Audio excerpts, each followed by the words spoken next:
All right, ladies and gentlemen, welcome back to the Chang podcast. This is episode 34 featuring Bobakaiteatv.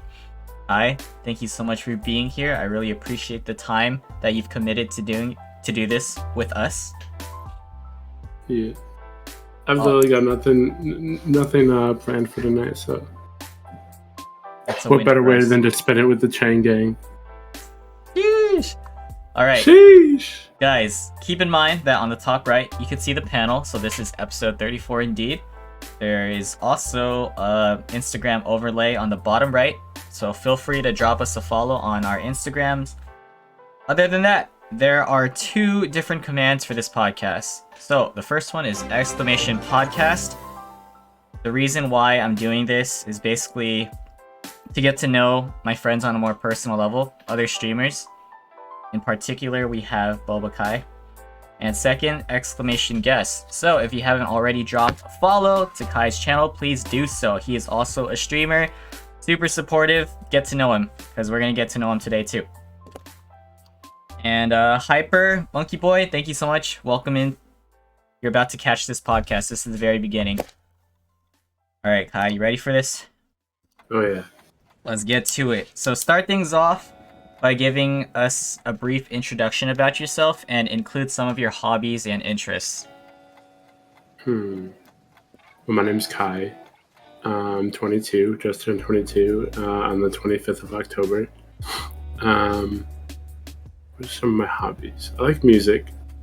I've been playing music for as long as I can remember. I like drawing, even though I'm not that good at it. Sports on the side, kind of, and of course gaming. Gaming's a big hobby of mine. It's probably the first thing I ever did before even walking. Other than that, cooking, baking, those are some other hobbies that I like to do. Other than that, I don't know what else is much of an introduction for me. I kind of see myself as like a sideline character, the supporting character, because I'm not too into streaming right now, only because my PC setup's not the best, and anytime I do try to stream, my stream always crashes. So I'm just kind of like the supporting character sitting on the sideline, hyping everyone up, like woo. We appreciate you for that. Okay, so talk to us a little bit about your personality. How would you describe yourself personally, like your characteristics? I'm a very shy person in the beginning. Once you get to know me a lot, though, I think of myself as like more outgoing, more like spontaneous, unpredictable. I don't know. Other people will tell you that I'm kind. I don't know what else to add to my personality. It's okay. Whatever you could come up with. So you mentioned that you're kind of shy. Yeah. So on a scale of 1 to 10, 1 being more introverted and 10 being more extroverted, where would you place yourself? I'm like a solid 5 or a 6. Okay. So like if I've gotten to know you, like, what was it? Recently, I got to meet a streamer friend of mine named Nalana when I was out in Chicago. I've already like known of her, we'd play like Valorant and stuff together. Meeting her, there was some nerve to it, but like, say I was doing like a meet and greet or whatever, like with a bunch of people I didn't even know, I would be through the roof nervous. Like I would probably be like sitting there shaking, like, oh my goodness, I can't believe this is happening right now. Should I back out of it? Mm-hmm. For sure. Okay, let's start back from the very beginning. So talk to us, like give us a good overview of what your childhood was like. Like since you were born, like where you're from, what's your background. Yeah, just give us a good mental image of what you've experienced, and then I'll ask you specific questions. Well, I was born in Pittsburgh, Pennsylvania, October 25th, 1999. We only lived out in Pennsylvania for, I think, 6 months after I was born. I think there was like some problems with my mom and the landlord. And then we ended up moving out to Michigan, out to one of my mom's friend's house. And then we lived in Michigan for 9 years. I'd say my childhood in Michigan was okay. It wasn't the best. I had a family that loved me. Most of the time, I just spent it around my grandma and my uncle, mostly because those were the only two that were ever home. My mom was always working. My sister was always with her friends. Everyone else was either at school or working as well. Most of my early childhood, I never really had any friends much, only because I was kind of that kid that was left out of just about everything. So I usually spent my time with my grandma and my uncle. Mm-hmm. And then 2009, it was July 31st, 2009, we moved out to Tucson, Arizona. From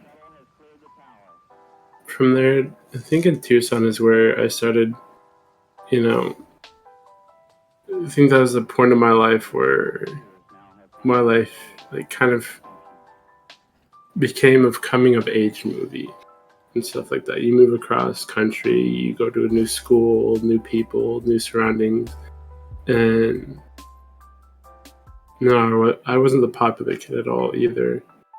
I was still kind of the one kid that was left out, but not as much.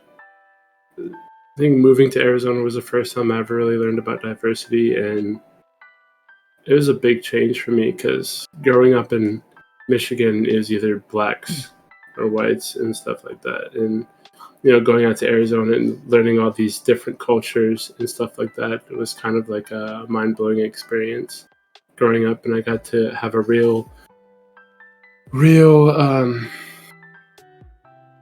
of like learning to humanity, and I got to see how people outside of a small town actually reacted to change into I don't know. Let's see, 2009. We left Tucson in 2017. We moved up to Phoenix. I think between 2009 and 2017 was kind of the time when I realized who people were. I saw people's true colors. That was the first time that I really saw my dad in my mom's eye. He wasn't the best person to be around with, and it took me lashing out on my mom and having to move all the way across state again back out to Pennsylvania to learn that. And then that was kind of when I learned that not everyone's going to be on your side, and that was the moment when I started putting my walls up. Mm-hmm. It was around 13, 14. But then that coming up to 17, I think by the time we had left for Phoenix, I had already grown up more than I was supposed to.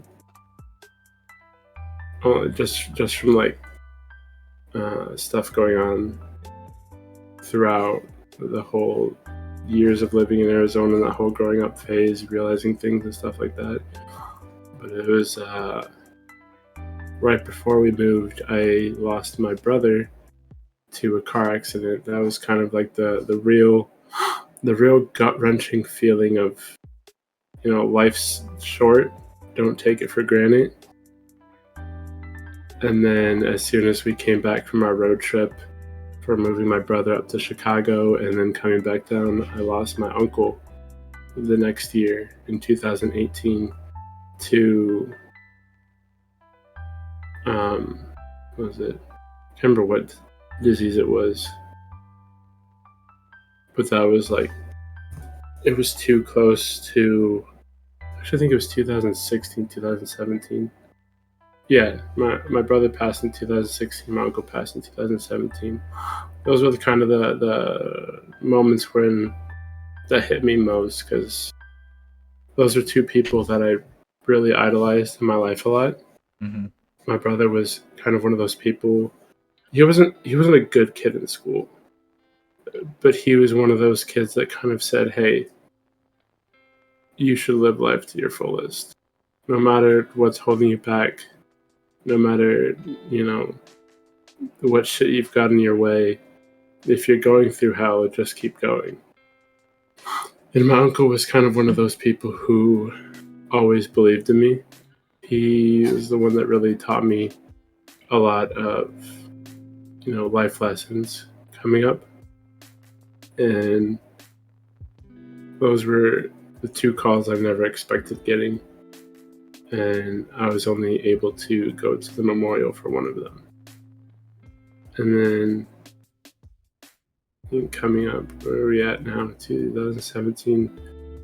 There's not much to Arizona, or the last part of Arizona. That's kind of like where I'm at now. I think 2017 to like where I'm at now is the stage of my life is where I'm really trying to find myself. That's like the beginning of adulthood. I think the only like real checkpoints between those times is losing my best friend in 2019, losing another brother in 2020, getting kicked out of high school, and then pretty much losing everything just about when coronavirus hit. Those were some deep times for me. But other than that, I'm still trying to figure out who I am, what I'm doing. Mm-hmm. Yeah. Well, that was a huge overview. Wow. Thank you for that. So based on what you said, I'm gonna ask you specific things. So again, we're gonna go chronological. First off, what is your ethnic background? Like, what do you? I always get confused with like ethnic background. Like, is it something like what shows European up when you descent? Oh, right? yeah. You're European, sub-Saharan African.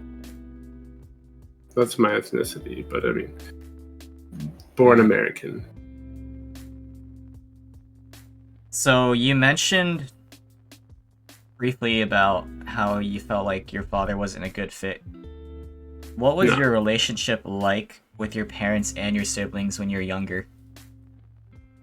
Well, my dad was never around. He had left the house around the time that I was born.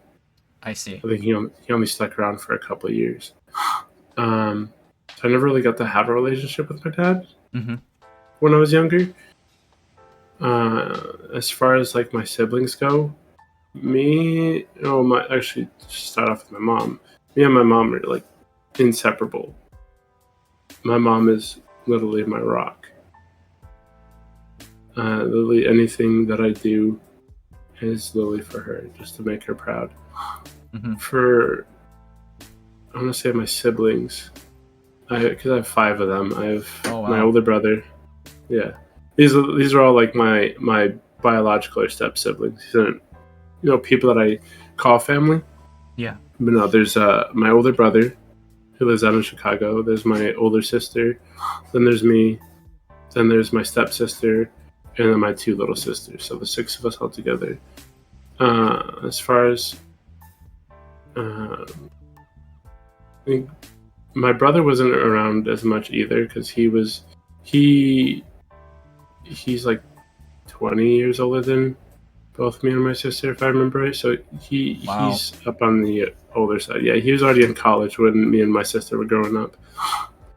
And then he went out to Hawaii to go study out there, and then came back. But then for me and my sister, I mean, my sister is like any other sister. Sometimes she can be your best friend. Sometimes she can be the biggest pain in your ass there is. Yeah. But I mean, I wouldn't be here today if it wasn't for her. We like to joke about it a lot because my what was it? Whenever I do something weird or I do something questioning, and my mom and my sister are around, my sister will just look at my mom and be like, "Hey, he's your son," and I'll just go back to my sister and be like, "Hey, you're the one that raised me," because that's pretty much how it is. It was literally just been me and my sister growing up. And then for my three younger sisters, growing up, I never really got to have much time with them. Is because they're obviously step siblings and half siblings, so they were with my dad and my stepmom. But over the course of like the past year that I did get to stay with them, they are pain in the asses. My stepsister, she actually moved with her boyfriend.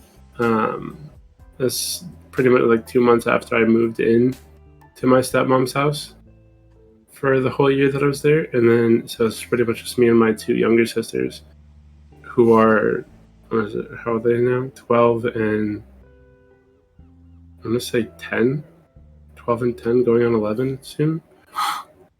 Those two are the biggest pain in my asses. And when I tell you that these two are literally like two mini-me's running around, it's annoying. Because like when I first got to my stepmom's house, I would literally message my mom and be like, "Hey, I'm sorry for all the pain and all the gray hairs that I've caused you throughout the years. I now understand what your struggle was with dealing with me because I see myself in these two." And it's doubled, yeah. Yeah. Oh, that's funny. Okay. So, how did your family handle discipline back then when you like would act out or something then? Well, growing up, I was diagnosed with ADHD and ODD, which is, if you know anything about the spectrum, those are on two different sides of the spectrum. Like you can either treat one, but you make the other one much worse. You treat this side, you make the other side much worse. So I was always one who never paid attention, never listened to, elderly figures and all that. So I always lashed out a lot. For discipline, my mom was very aggressive, but it was more like that tough love kind of get your shit together type discipline for me. I mean, yeah, I'm not going to sit here and say that she didn't like slap me or spank me and stuff like that, because she did. And some people are going to say, "Oh, that's not right for a parent to do." And I was like, well, that's not your call to say. Like, that's not how your family was raised. It's how my family was. And it taught me a lot of lessons. Mm-hmm. Especially between me and my sister, because growing up, I used to have blackouts a lot because my sister was such an antagonizer for me growing up that she would literally push me to the edge where I would literally black out, not remember anything. And then next thing you know, she's crying in a room, and I wouldn't be as calm as I am now if it wasn't for not only learning that, but also having my mother discipline me for my actions that I did. If that makes sense. Yeah. What's the age gap between you and your older sister? Me and my older sister, 2.5 years. Wow, okay. She's 25. No. 24. Okay, so let's kind of transition to your school life. So the elementary years, you could give us or share memories with us of what stood out, and you could just talk about what you went through as a kid, and then we'll just move on from there to middle school and high school, and I'll ask you more questions. Elementary school. I see. That's the thing too, is that I really don't remember much from elementary school. That's okay. The only things that really stick out to me is, well, obviously moving across country having to repeat 4th grade. And then it was a play date with my crush in the 5th grade. It was right in the beginning of the 5th grade.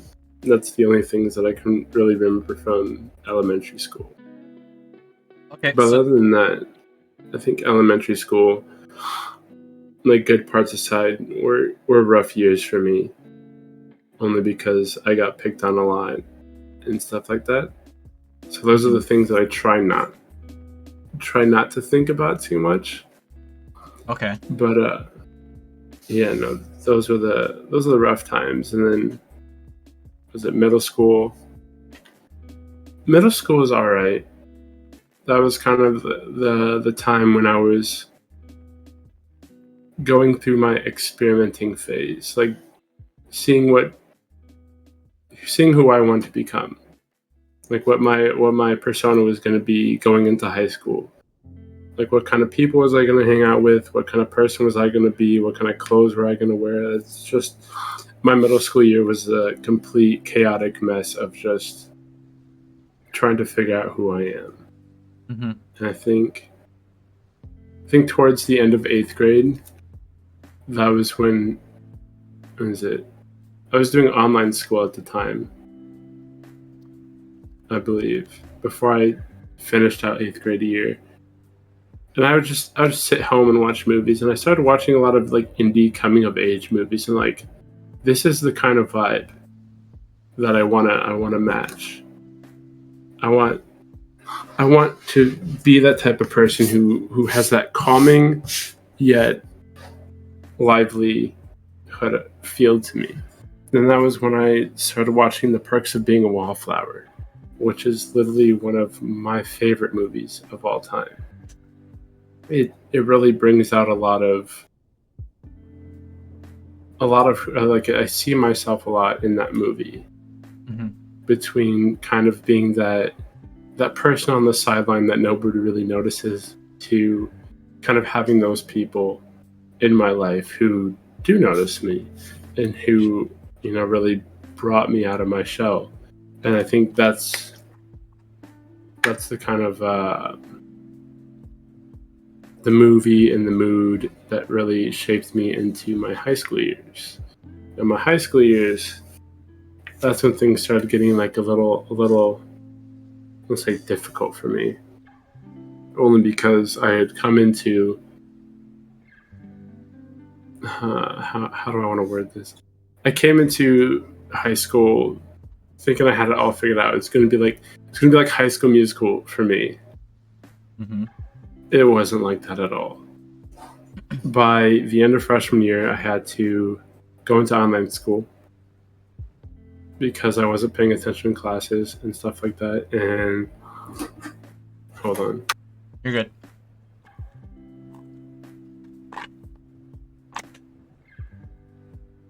Welcome back, Kev. Lita, thanks for the lurk, man.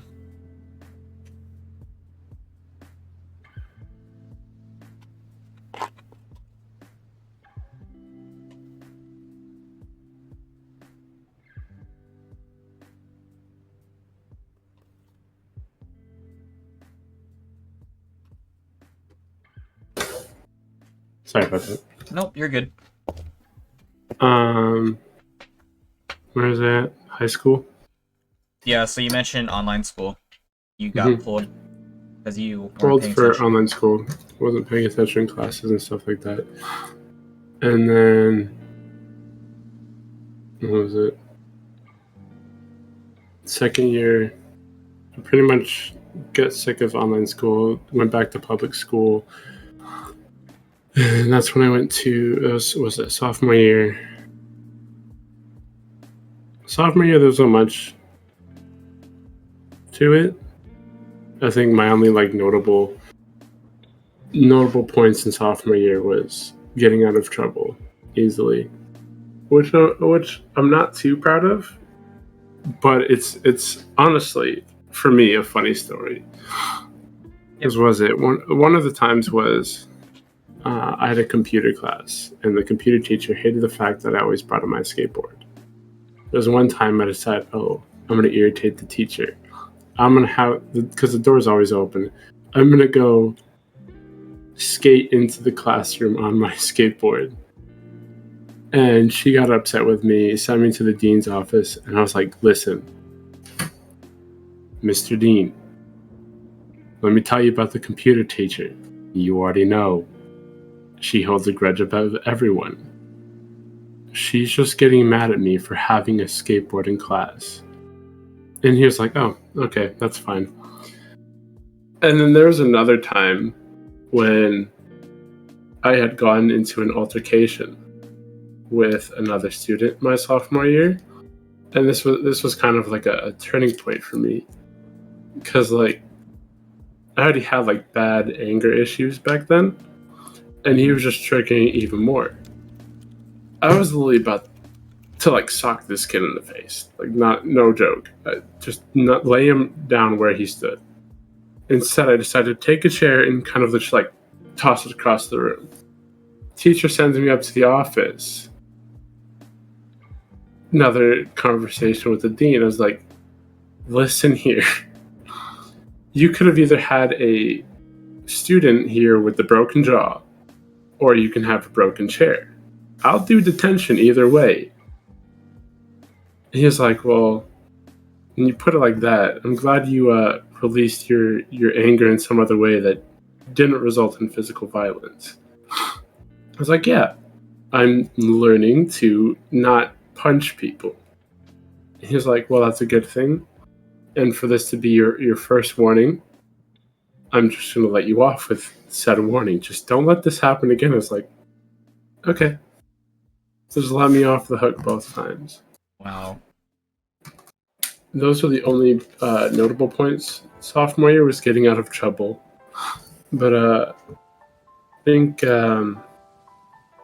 was it junior and senior year was kind of the awakening moments for me too, because that's when we had moved up to Phoenix. I had lost my brother and my uncle. That was kind of the time for me to start being serious about life and stuff. And so what was it? That was when we moved up to Phoenix, started a new school thing all over again. Trying to think. This was all like, how many years ago was this? Almost 4 years ago. Mm-hmm. I tried out new things, starting with choir. I did choir for the first time. Actually, no, I did musical theater for the first time.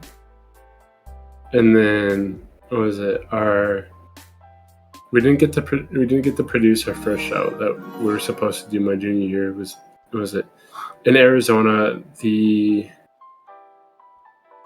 teachers all had a walk for teachers awareness or whatever. Hold on. Oh, my hair's a mess. My hat was starting to hurt my head. All good. The teachers were having like a walk for awareness thing, so school was canceled for like 2 weeks, and it happened to be like on the show nights of these two shows, which would have been my first debut as lead role for my first time ever musical.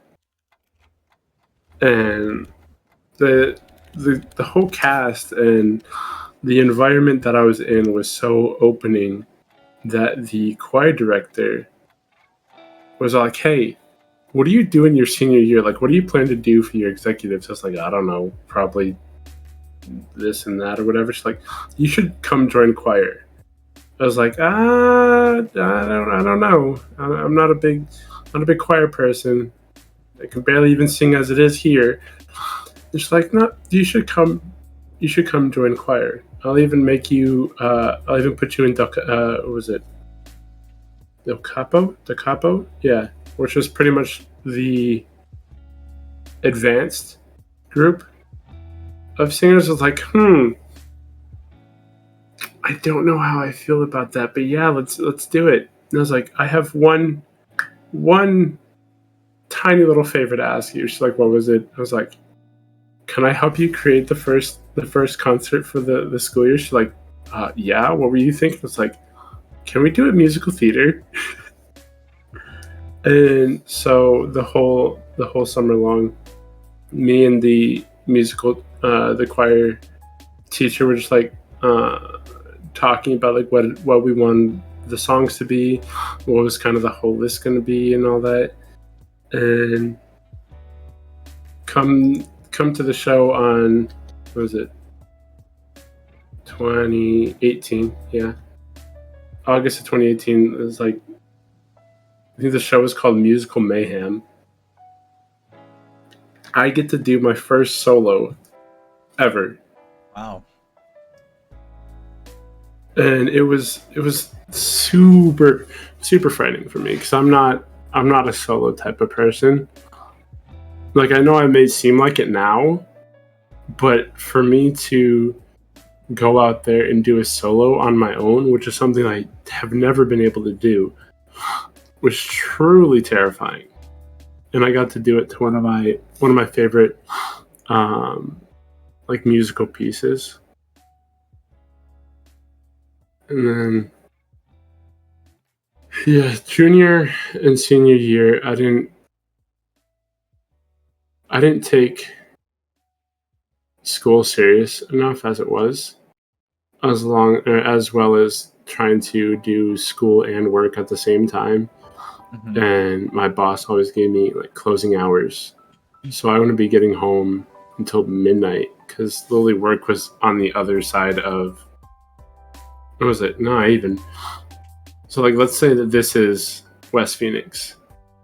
Yeah. I lived here, literally on the edge of like West Phoenix. This Okay. is Scottsdale over here. My job is like right on the edge of Scottsdale.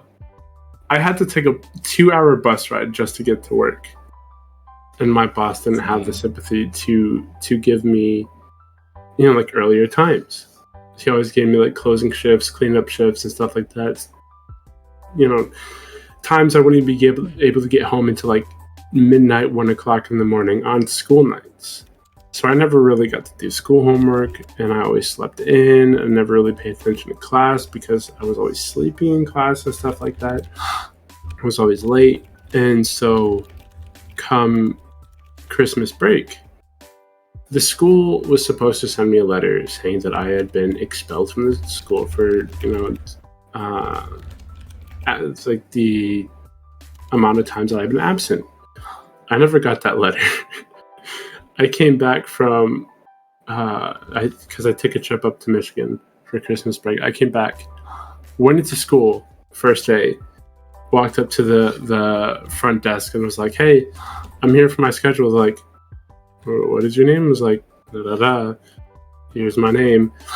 And they're like, "Oh, you're not on the schedule anymore. You don't have any classes with us." Like, "What do you mean?" I was like, "Go talk to your counselor. Maybe there's something wrong with the system." I go to talk to my counselor, and she's like, "Yeah, you've been expelled." I was like, What? out of nowhere?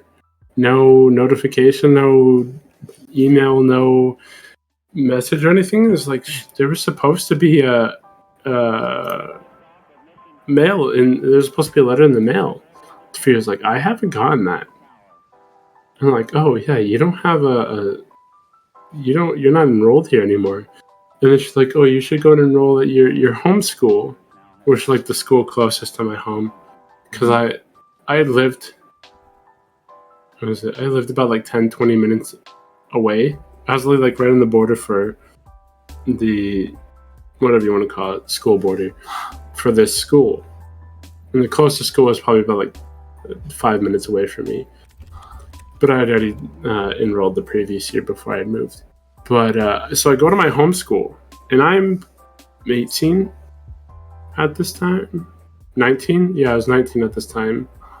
And I spend about 2 hours filling out enrollment papers at this school, just for the vice principal to come out and tell me, "Hey, we can't enroll you." I was like, "Why is that?" It's like, "Because you're going to age out before you even finish." I was like, "You don't know that?" And he's like, "Yeah, we do know that." I was like, "Okay." Okay, buddy. But so I ended up walking out of that high school, not enrolled into any school. And then that is when I remembered one of my buddies had told me about this cool like trade school, vocational school or whatever called Job Corps. And I'm literally sitting there outside of the school that I just got denied enrollment for, filling out this application for Job Corps. Like, I don't even know what the fuck I'm doing here. Yeah, it's pretty much fill all that out, the enrollment, and I get home and I finally get the letter. Literally like almost a month later, I finally get the letter saying, "Oh, hey, you've been expelled from this school." And I was like, "Oh, cool. Thanks for letting me know." Yeah. Now. But yeah, Job Corps, also known as my senior year, sort of, kind of. It was a weird time. That was the first time that I had to. What was it? Because my mom and my sister had moved back to Michigan. My mom was like super nervous about leaving me in Arizona by myself and stuff like that. It was the first time that I actually had to live by myself. Like I couldn't call on my mom or anyone for like some support and stuff like that. So I think that was a time for me when I kind of had like my full awakening, and I didn't know it yet. What was it? It wasn't until I already finished out Job Corps, gotten my GED, finished out in apartment maintenance, got my HVAC certification and stuff like that. It was like one random day at work. I was working at some apartments in Phoenix. One random day, I just have a mental breakdown. I literally couldn't do anything. And, I have to push through work, just to get the work done. I go home, and the first thing I do is call my mom. And I end up, like, bursting out crying. And she's like, what's wrong? I was like, I don't know. I don't know what's wrong. Everything and then anything. Everything and absolutely nothing at all. She's like, well, talk to me. What's the matter here? I was like, I feel like this is the moment where I'm growing up. This is the moment where I've stopped living like a kid. But I'm kind of like, forming my adulthood here now. Because here I am after living on my own for, March to December. Because it was before I left for my last Christmas break to Michigan. I did all this stuff on myself. Got a nice apartment out in Tempe, and roof over my head, education in my belt, all by myself, and it was just overwhelming for me. And so, excuse me, she had said, "Well, what are you going to do now?" It's like, I don't know. I have a job. I have my education. I don't know what I'm doing yet. And then, Christmas vacation happened. That's when, this is when the whole, influenza outbreak happened. Do you remember when the influenza outbreak happened in 2019? Everyone said that it was like influenza, but they couldn't tell what the symptoms were. I don't recall, actually. Well, there's a big influenza outbreak in the US in 2019. And my family happened to be one of those families that got caught with it. I came back for Christmas. After I think everyone started getting the symptoms for it the day after Christmas, because we were supposed to all spend New Year's together. And it didn't help that we, as in like 20-some people decide to spend Christmas together in a small-ass living room at my grandma's house. All collected together, all these germs and everything, just spreading this influenza bee around. Literally, we came home from, spending the holidays back to my sister's apartment, and we were all just kind of like adjusting, getting ready to go spend New Year's, and then everyone ends up going to the hospital on the same day. And it's a pretty small local hospital here, so every time one of us came in, they're like, "Oh, the rest of your family's in the back. Are you another one?" I was like, "Yep. That's my cousin. That's my grandma. That's my other cousin. We're all sick here. Welcome to the family," and stuff like that. I think the one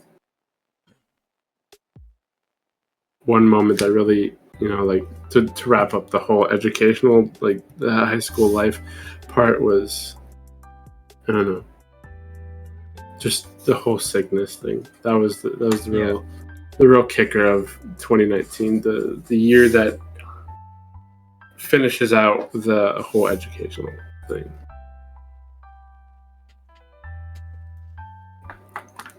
Okay, I don't want to go into any more of your questions that you might have. No, it's all good. Okay. Yeah, that was a lot of info. That was good though. Good overview of what happened. So why in particular did you move to wherever you moved? Like from Pennsylvania to Michigan to Tucson to Phoenix? Like what's the story behind each of them? Pennsylvania to Michigan. When I was born, family reasons, pretty much. All my mom's side of the family's in Michigan, so when she had the whole thing going down with the landlord or whatever, the first place she went to was home in Michigan. And then from Michigan to Arizona, it was both my sister and my mom. My sister had really bad allergies growing up, and being in Michigan around all the, like the flowers and the trees and stuff like that was really bad for allergies. So we thought, oh, hey, why don't we move somewhere where there's, less pollen, less of everything that she's allergic to. So my mom had actually just gotten a job out in Tucson, Arizona. And so we're all like, hey, we're gonna move. Like if I remember, there wasn't really much talk of it beforehand. It was just kind of like, hey, we're moving in set amount of months. Just, prepare to say your goodbyes and stuff like that. We had a whole big party and stuff like that. It was mostly just like my sister's friends and then some of their younger siblings that came to the party and stuff like that. I didn't really have many people to say goodbye to except for my family that was already here. And then from Tucson to Phoenix, pretty much at that time, my sister was taking care of us more. So she had just gotten a job opportunity up in Phoenix and was pretty much said that I had the option to stay in Tucson if I wanted to, but that would mean giving up my Social Security, like the government to, put me into like a foster home or whatever, which I really didn't want to be in. So I was like, hey, you know what? I'm going to move up to Phoenix with them because it may not be that bad. And I can always, it's a 2-hour drive from Phoenix to Tucson. I can always come down and visit if I wanted to. And then, Phoenix to Pennsylvania. That one was originally it was Phoenix to Chicago to go live with my brother when the coronavirus hit. My original plan when coronavirus hit was to go live. Me and my buddy Mac, who was my roommate at the time, had like a wild plan that we were going to put all my stuff in storage down in Tucson, and then we were going to take whatever money I had, buy a bus ticket to LA, and just be homeless. It was possibly one of the greatest ideas I could. It sounds crazy. It does, to be homeless in LA, there was like a youth shelter that we were looking at too while we were there. But I don't know, something about being homeless in one of the places that you've always wanted to be at with your best friend just seemed like the greatest time of my life. And then so we had moved all my stuff to storage. We're getting ready to book the tickets. And then we wake up the next morning and LA announces that they had closed off borders. They had nobody came in, nobody came out, or whatever. And we're like, well, shit. That kind of puts a dent in our plan. It's like, what do we do next? This is already the end of March. We have like a week left of my lease before we have to get out of our apartment. And so he's like, you know what? You call up your brother, go see if he's got a place to stay for you in Chicago. I'm gonna head back to Nevada. And I was like, dude, how are you gonna get back to Nevada? You literally just left Nevada like 2 months ago to come live out with me. He was like, I don't know. I'll walk back. And I was like, dude, you're not walking back to Nevada, or not Nevada, it was Nebraska. You're not walking back to Nebraska on your own from Phoenix. It's like, I'll do it if I have to. It's like, no, if you're staying here, I'm staying here. Luckily, it was like 2 days before we were supposed to leave. His mom said that she would drive out and come get him. I was like, cool. I can leave Phoenix with the relief of knowing that my best friend is being, safely taken back home. I don't have to worry about him, living on the streets or whatever. Mm-hmm. And so comes Chicago, living with my brother. Me and my brother, we never really saw eye to eye.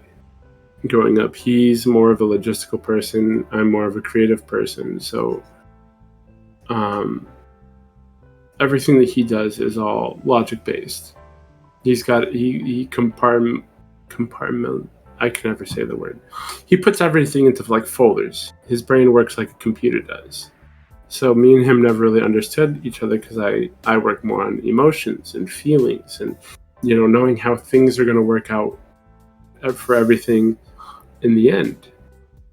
And so being stuck in a studio together for a whole month kind of really, made us butt heads.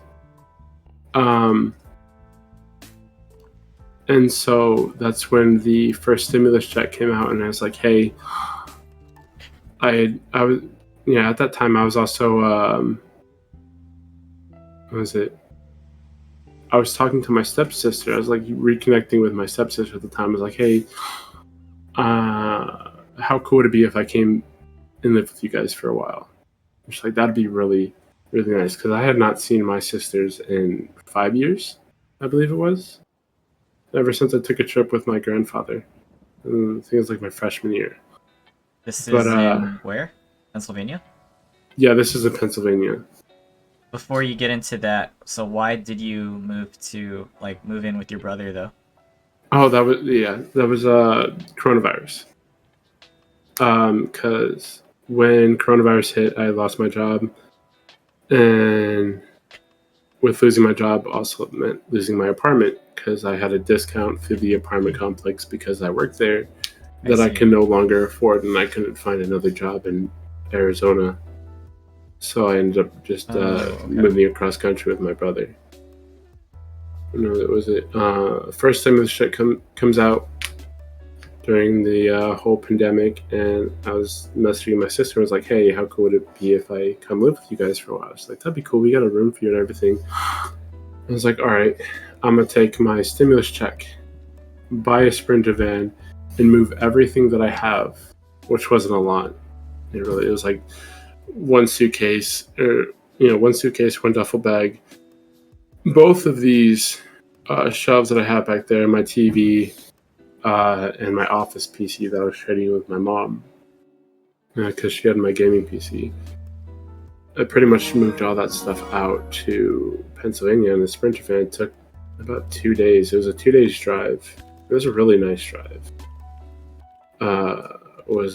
During the drive, I was like, I had never drove on highways before, so I literally just took the scenic route the whole way there. Got out of Chicago without having to go through the tolls. Went to the back roads of Ohio. I came up on some like small town life going into West Virginia and stuff like that. It was pretty cool. But what was it? Pennsylvania. I lived in Pennsylvania for about a year. I just actually it's not even recent anymore. It's almost been a year since I've been in Michigan. I came back out to Michigan from Pennsylvania because things were getting tough for me out in Pennsylvania. Was it? Things with my dad was going great, which is one of the things I'm proud of, is I can end some note with him on a good note instead of having a negative thing. Because the last time I had ever really talked to my dad before moving back out there was when I was on my 17th birthday. Mm-hmm. I literally had to have my stepmom remind him that it was my birthday, and then so he texted me saying happy birthday and stuff like that, and didn't even ask how I was, didn't ask how I was doing, didn't ask what I was up to, just went into like his whole spiel about inventing things, because that's all he ever wants to do is invent things. And that's when I told him, you haven't changed at all, have you? He was like, what do you mean? He's like, you're still, the only thing you really care about is your inventions and stuff that are literally gonna get nowhere. And he's like, nah, that's not how I am. I was like, are you sure about that? Because it's my birthday. I had to have, my stepmom remind you that it's my birthday, and then you don't even ask how I am. And he's like, well, I didn't need to ask you how you were. I already know how you were. It's like, do you really know how I am though? He's like, yeah, you're doing fine. You're in school and stuff. It's like, all right, I'm gonna give you one more chance. Do you really know how I am? He said, yeah, of course I know. It's like, I cut him off there. I was like, listen, I've lived without you for the past so many years, and I can go through the next some odd years without you. So if that means cutting you off from my life, and then so be it. And that's literally the last time I talked to him. And then, I went into my stepmom's house kind of nervous that he would still remember it. He's still the same type of person that he was, but he's gotten a lot more softer because he's had to raise my two sisters. But other than that, he's a lot better than what he was before. But as for my sisters, they were driving me up the wall. And the reason I moved back to Michigan was because moving out to Pennsylvania, I was really moving out to a city where I didn't know anybody, stuck in a room with nothing to do pretty much. And this is about the time where I started getting onto like Twitch and all that. And so that's when I started like finding, my friend Joe, Taro Baby on Twitch. I saw her TikTok and was all like, hey, come join my community and stuff like that. I was like, oh, this seems like a cool person. She was literally the spark that started my whole Twitch career. We'll talk about your Twitch stuff for sure. Alrighty. And so pretty much that's what I found to be like the one thing that I focused on the most in like the whole year that got me through it, was just gaming what I could, and talking to friends on Discord or watching friends on Twitch and stuff like that. But by the end of the year in Pennsylvania, I was getting too worked up. My sisters weren't listening. I was already starting to get like severe anxiety of just being alone in my room, that I texted my sister, was like, hey, do you by any chance have like a spare room that I can stay in, because I have to get out of here? And they're like, well, it's gonna take a couple months, but yeah, we can get you back out there. I was like, okay. And then now here I am. There you go. Okay. That was like moving situations in your life.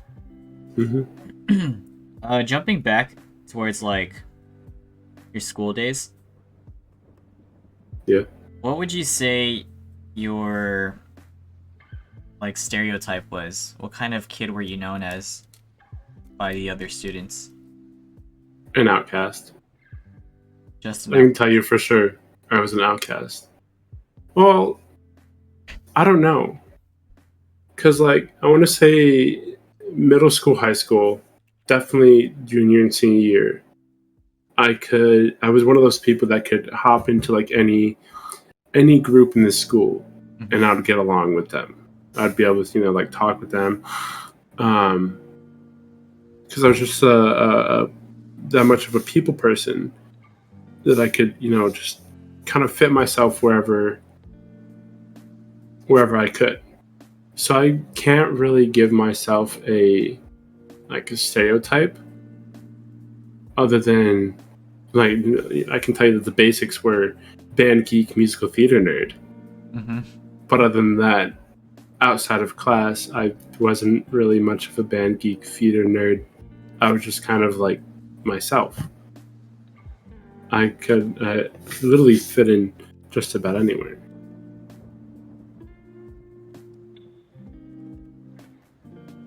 Other than like musical theater and choir, were you involved in other activities or sports within school? Um, I was in ROTC and marching band. How did those like impact you during the time? Marching band, my freshman year, um, was pretty chill. My school, Sorrel High School, was the only school in Tucson who got to go up to Phoenix to go play at the Diamondback Stadium with a bunch of other schools throughout the whole state. Sorrel High School, the marching band was also. Um, we also got to help open up the first Raising Cane's in Tucson, Arizona. We had a whole, like opening day ceremony. We played music and stuff like that. That's when I first learned about Raising Cane's, and then realized that they're overrated. Sorry to anybody who likes Raising Cane's, but what was it? ROTC. ROTC kind of helped a lot with my mannerisms, especially going into like my adulthood. I learned a lot of like leadership skills from them. Uh, Ways to be more, I don't know how to put it, more polite, more civilized, and stuff like that. And especially, what was it? I used to be really fit before we moved to Phoenix, and then moving to a new city already at the end of a school year. So I wasn't even in school for like the last 3 months that the school year was going on. And then so pretty much all I did until school started up was eat junk food and play video games and work. And so that the healthy body that I once had from like being active and stuff like that, I had lost it. But joining ROTC regained it for me because PT every Friday, you know, um, you have like PT. It was every 2 days actually. It regained my need to like work out at the time, and that's pretty much it. It was. Mhm. So, a topic I do talk about on the podcast is bullying, and you've mentioned that you've endured some of that in your life. You want to talk about how it specifically impacted you and what went down, like how the situation was handled? Oh, there's too many times to count. Yeah, whatever you are comfortable talking about.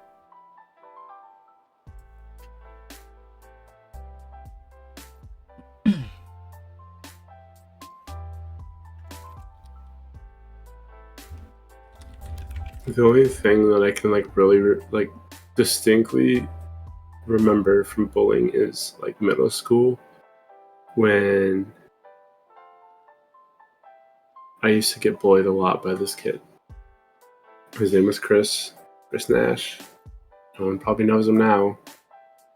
But he would bully me for no reason, just because I was a weaker link. And I did try to like fight back a lot of the times, and did it ever help? Not really. When the thing I should have been doing all along is just ignoring him. Because slowly later down life and stuff like that, I actually bumped into him again. I was doing at the time I was feeding homeless at one of my friend's house. They had like a whole mansion. They set up their backyard for like wedding revenue or revenues and stuff like that. Homeless shelter, feed the homeless in Tucson and stuff like that. He came in and helped with his church, and I was like, oh, my old bully, looking down on him. Because at this time, I had already like hit my growth spurt, so I was like a solid 6'1", while he's still short. He's still like a short 5'10", and it was like a humbling experience for me because I looked at him with so much hate and so much anger in my eyes, and I just the first thing I thought of was,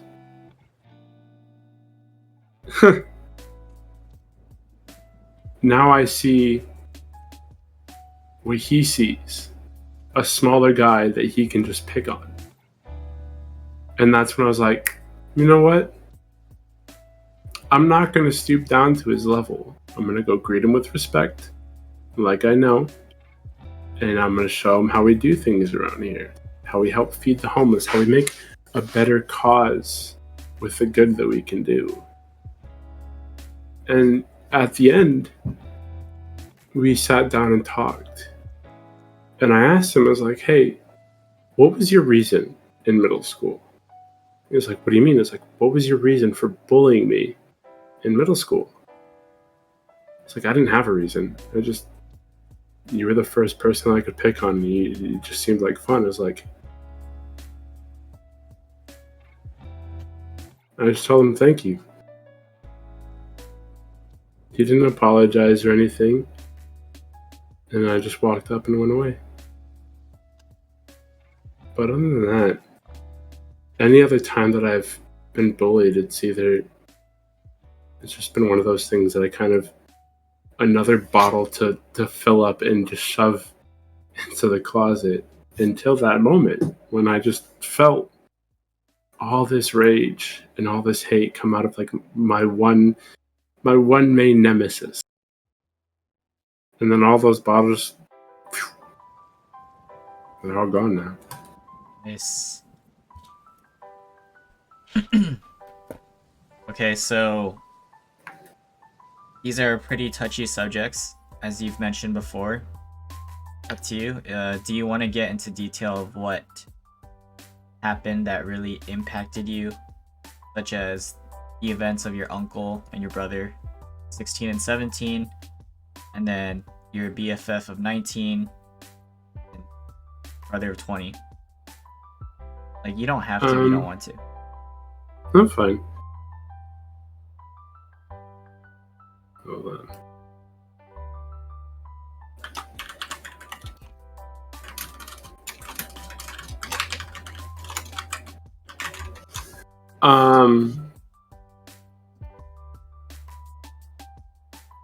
Let's see. I've already talked about my brother in 16. He was kind of one of those people that opened up to me. He remember the night. It was October 16th, 2016.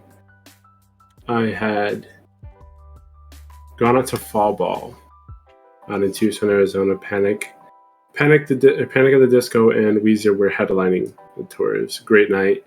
Mm-hmm. Came home, went to bed, went to school, just another normal day. And then it was at cheer tryouts for that day. And I come home from finding out that I had made it on the cheer team, all happy and all that, to my, second family sister telling me that he had just passed away. And that's kind of when my heart just sunk. And I was like, oh, shit. No, I didn't really have much time with him. But from the time that I did have with him, that's all the time I needed.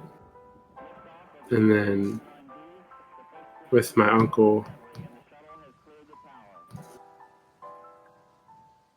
my uncle was probably one of my roughest ones, obviously because it's family. Mm-hmm. Mostly because if anyone actually knows like my whole name, I mean, I don't really care about telling you guys this, but my uncle's name is Richard. My middle name is Richard. And so for me to carry such a heavy namesake was kind of rough for me. Being the person being the one, having to be the one that my mom named one of my idols after, or I don't know how to word that. I was named after my uncle. My uncle's literally like one of my biggest idols, other than him being, because he was kind of like an alcoholic and a hermit. But when he came out of his room, he was a teacher. He was literally the father figure to all of the kids in my family, because all of us didn't really have our dads there at all. So he was the biggest father to all of us. He taught all the men, or all the guys in the family how to, really be a man and stuff like that.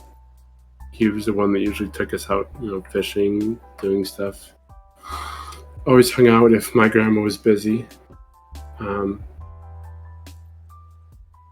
I just remember the morning, I had literally just woken up to a call from my aunt just saying that he had passed away in his sleep.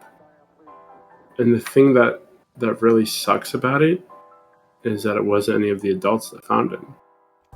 From what we were told, he woke up, came upstairs, grabbed his coffee, said his good mornings to everyone that was awake, and then he went back down to his room, went to sleep, and then never woke up.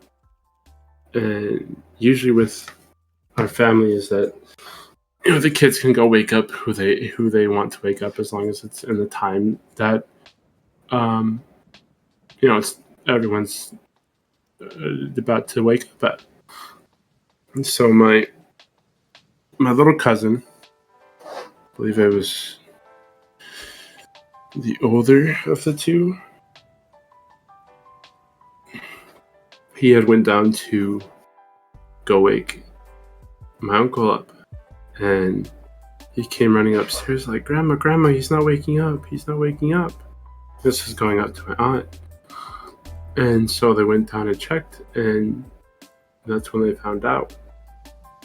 And they told my aunt to take the kids to the park so that they could all call the ambulance, get him taken care of and stuff like that. And then they called us and they let us know what happened. Now for my best friend, this was while I was at Job Corps, and I didn't even get to know about it until 6 days after. But I had went to the emergency room because I had pinched a nerve in my back, and so while I was waiting for my ride to come pick me up from the hospital, I was just going through Facebook, and I saw like a mutual friend is saying something about like my friend had committed suicide on April 16th. No, March? I can't remember what day it was. Either March or April. And it was so close to, my uncle's day, because this was back in, my uncle was March I have it tattooed right on me too. What is it? March 5th, 2017. So it's literally 2 years later, I ended up losing my best friend. And I didn't even get to know about it until 16 days after, I believe it was. And so the first thing I do is take whatever money I have and just bust down to Tucson to at least make it to her memorial. And the reason why my best friend was so important to me was because through all of through all the dark times in middle school, there was one time that was absolutely my darkest moment. And it was really the point where I didn't care if I got hit by a car. I didn't care if the sky came down on me or whatever. I just didn't care about living anymore. I started at a new school, new people, and I'm at the school, middle of the school year. I think to myself, I don't want to be here. I don't want to be alive right now. And I didn't tell anybody this. And then here she comes. She just comes up to me, sees a new kid, and then just gives me a hug. Doesn't ask what's going on, doesn't ask me what are you thinking about? Just comes up, gives me a hug, and tells me that everything's gonna be okay. And she's pretty much the one that saved me for the longest time. And the reason why it hurts so much is because I couldn't even save her. There was no signs or of thoughts of it. No, like from what everyone else said, she was happy what she was doing. She was in school for cosmetology and stuff like that. She was a loving person. Everybody loved being around her. She was one of the greatest people to be around. She always had a smile wherever she was, and for something so out of the blue to happen, it just took us all by surprise. And then was it for my brother in 2020? I would have been 21 at the time. There wasn't much of a connection with him. He was more of a family friend. He was my sister's friend that always came around, and I always saw a lot. But he was kind of one of those. He was one of my sister's friends who I looked up to most because he was bisexual. And for me at that time, I was still kind of like questioning who I wanted to be. Questioning, like, was I gonna, stay straight? Was I gonna, go gay or whatever? I was still questioning myself at the time, and through him, I kind of,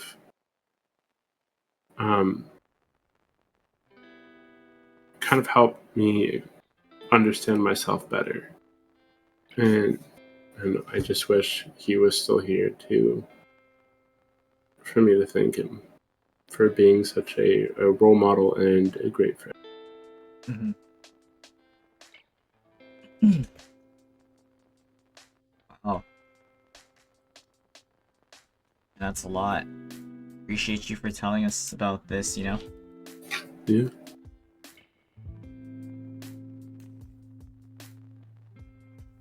Okay, so we're gonna move forward with specifically your working experience.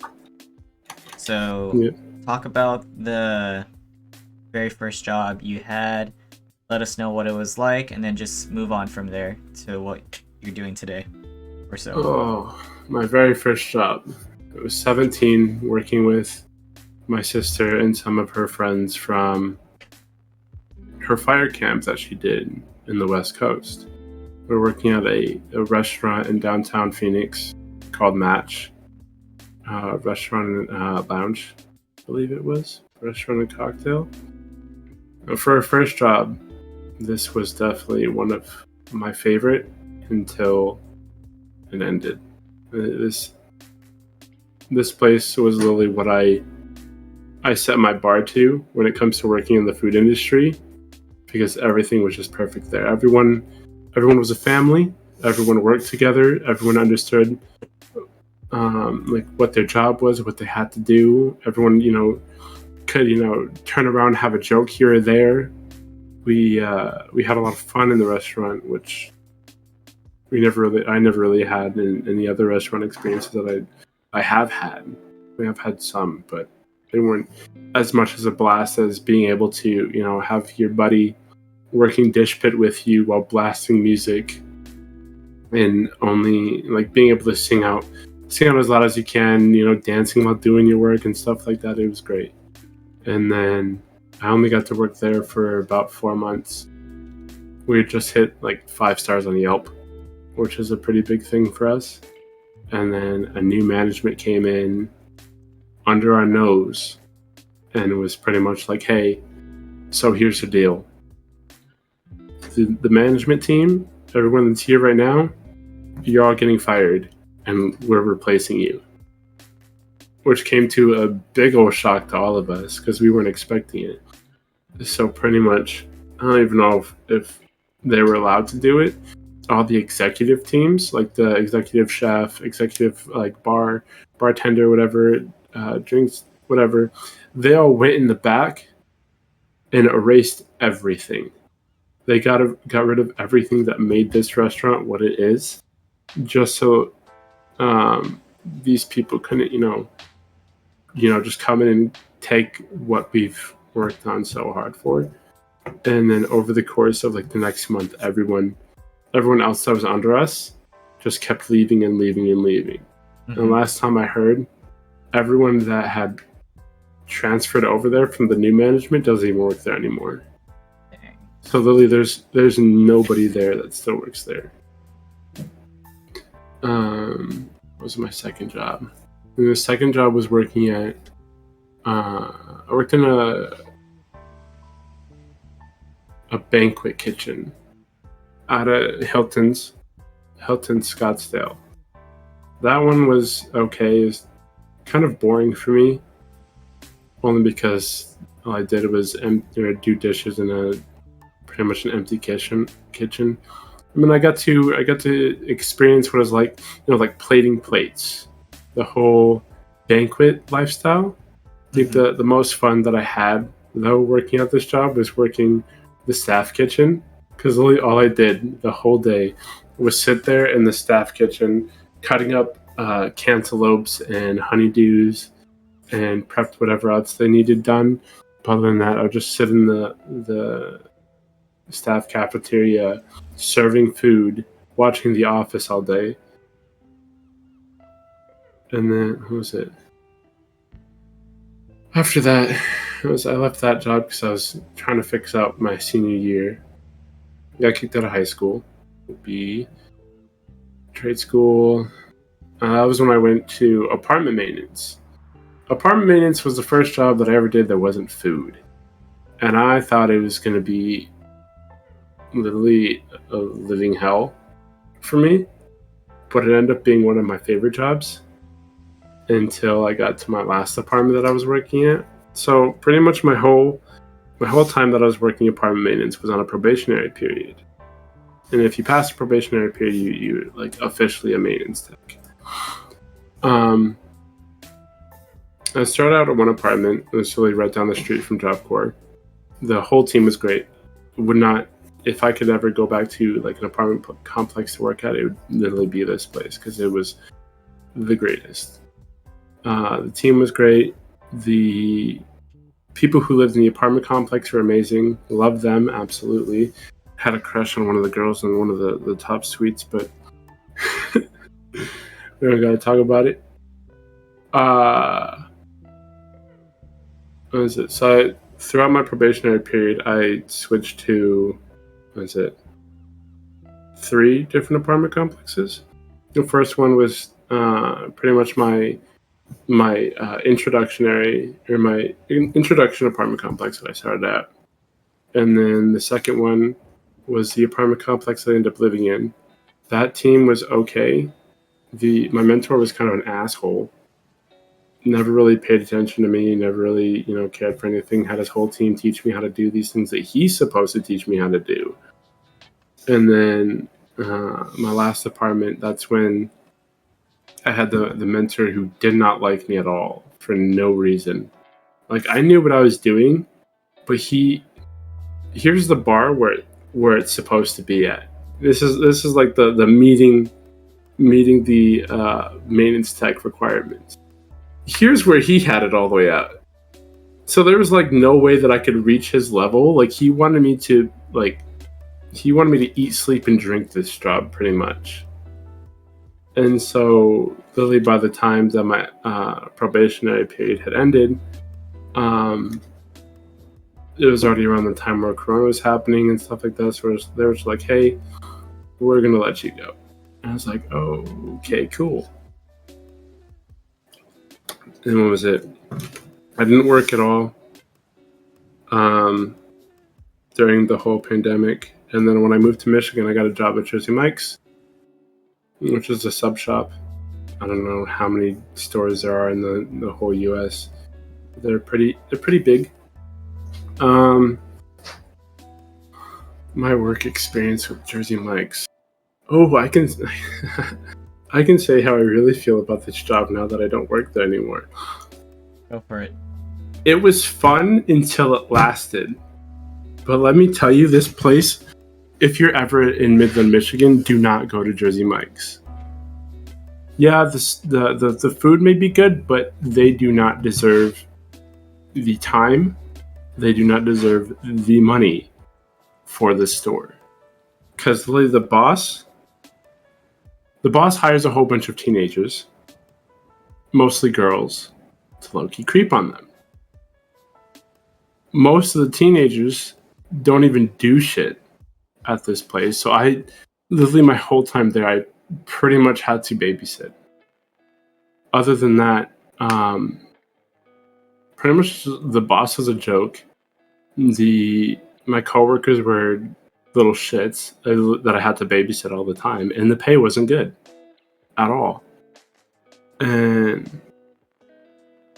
But overall, some of the people there were good until they left. Like my sister's boyfriend.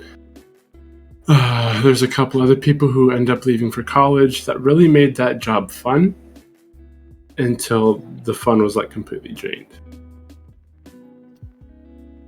But yeah. That's the work experience. 4 jobs. Have you ever dealt with like really difficult people? Any stories behind that, or any interesting stories about work in general?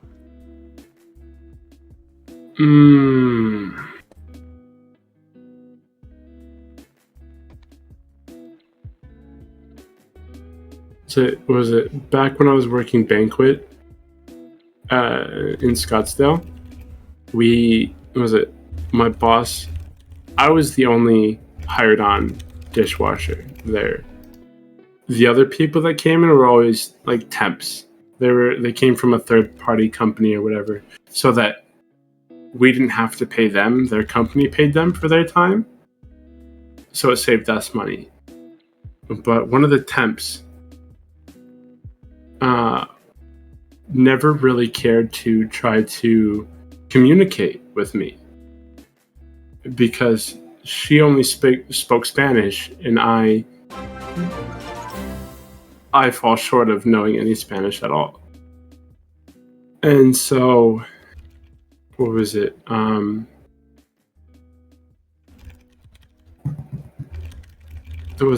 Me and her always butt heads a lot. Until there was one day when I caught her going into my boss's office, stealing stuff. And then I told my boss, and she ended up getting fired for it. But she was she did it in the most interesting way. Like she tried to act like she belonged in there, like she was waiting, and then she would just like kind of sit around and not, wait. Seemed like she was waiting for him, and I could see her like going through drawers and stuff like that, she wasn't supposed to be. And I was like, I pulled my boss aside. I was like, hey, this temp is jacking your shit, bro. He's like, what? I was like, yeah, look at the camera. It's like pointed into your office. You can see her going through your drawers and shit. And then she's over here trying to say that she wasn't doing anything. I'm just like, this is unbelievable. You literally see the camera right in front of the office, yet you still decide to do stupid shit. What is it? There's another questionable coworker that I had working at the restaurant in downtown Phoenix. There's nothing against him, just his work ethic. He's a trans man. Always showed up to work like an hour before he was supposed to clock in and just sit in the back and just text his friends or whatever. It's like, why do you show up an hour to work just to do nothing? It's like, if you're gonna show up an hour to work, at least ask if it's all right if you can clock in an hour. Maybe you can get off an hour early and stuff like that. Like, he had poor work ethics at all. There'd be some days where he would show up in like full on his whole drag outfit and stuff like that, but like have like work clothes on. And then he'd be like, oh, I can't wash dishes today. I have my nails on and stuff like that. And I'm just like, are you kidding me right now? And then he would, I'm trying to think of like what other stuff he would do or try to get away with. I don't know. He was just a very questionable person, work ethic wise. Like, he did not belong there at all.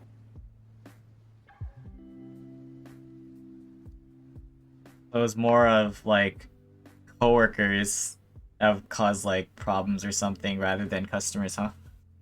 Yeah, I never really had any problems with customers. Other than like, just the stressed out door dashers from working at like Jersey Mike's or whatever. I see. Okay, let's talk about your social life. Okay. So have you had your party phase or like events, clubs, raves, etc.? If so, talk about whatever. I mean, when I first started at Jersey Mike's, there was a couple college kids.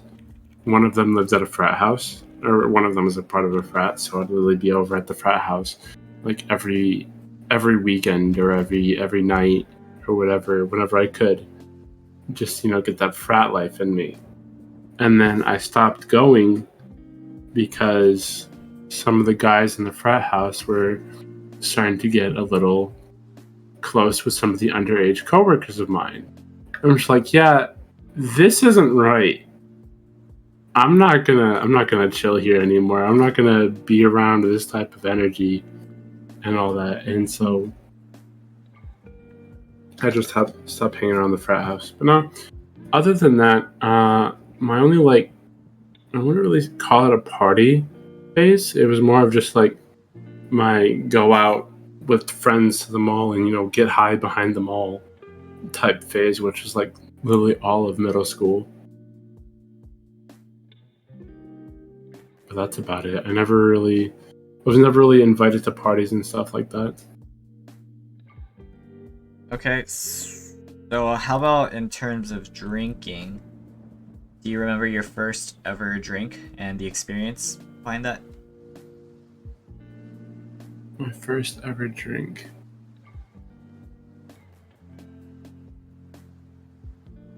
Are we talking like first time getting drunk? Not necessarily or like drunk, my first sip of alcohol. First sip. Oh. What was it? My first sip of alcohol was probably when I was like,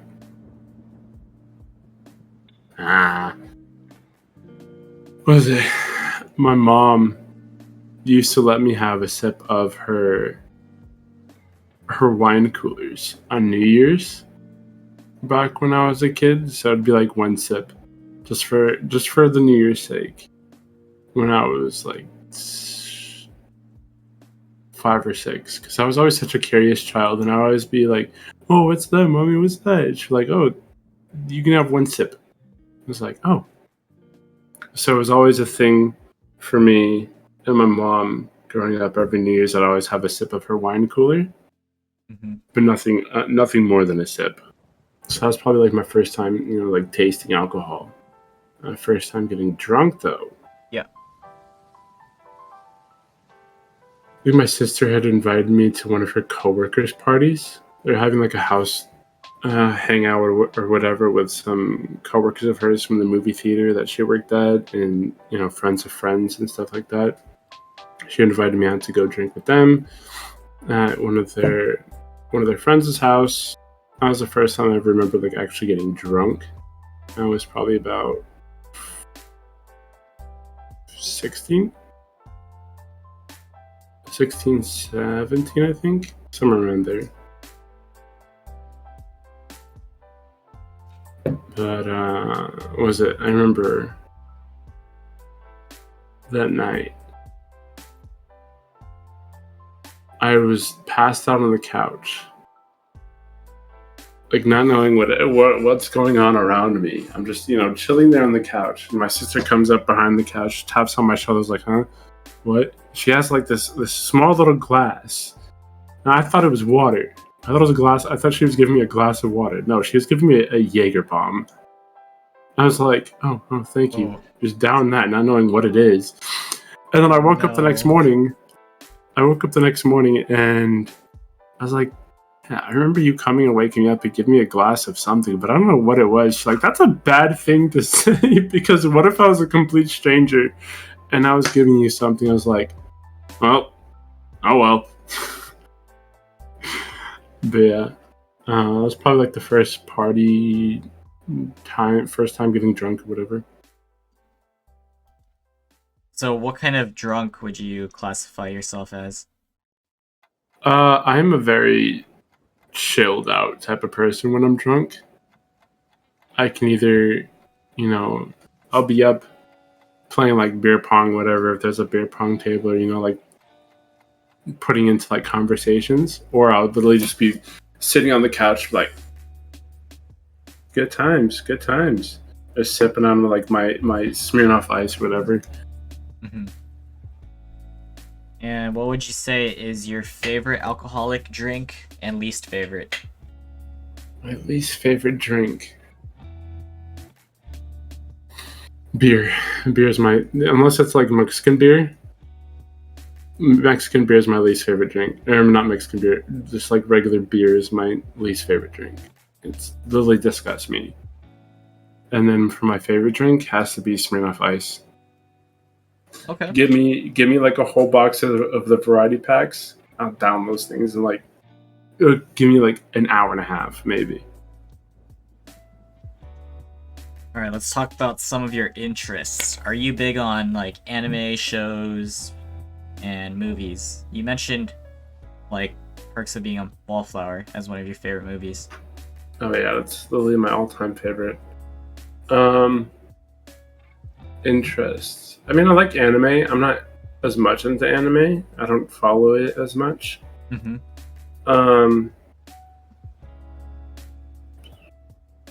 I like a lot of superhero stuff. So I'm currently waiting for like The Flash to come out. The new season of The Flash. Still waiting to go see Shang-Chi and to go see Venom 2 whenever I can go see that. As far as like anime, I really love movies that make you cry. I love the anime movies that just like touch your heartstrings. Like which ones? Like Weathering with You, A Silent Voice. What is it? There's a couple other movies. Oh, what was the cat one? There's one that I watched a while ago that had a cat. Oh, there's a handful of them. I love animes that could just really touch your heart. Yeah.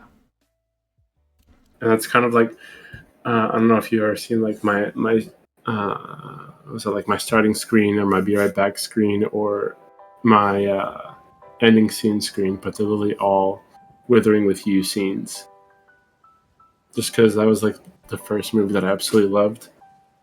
You know, the first movie that really made me cry from anime. But yeah.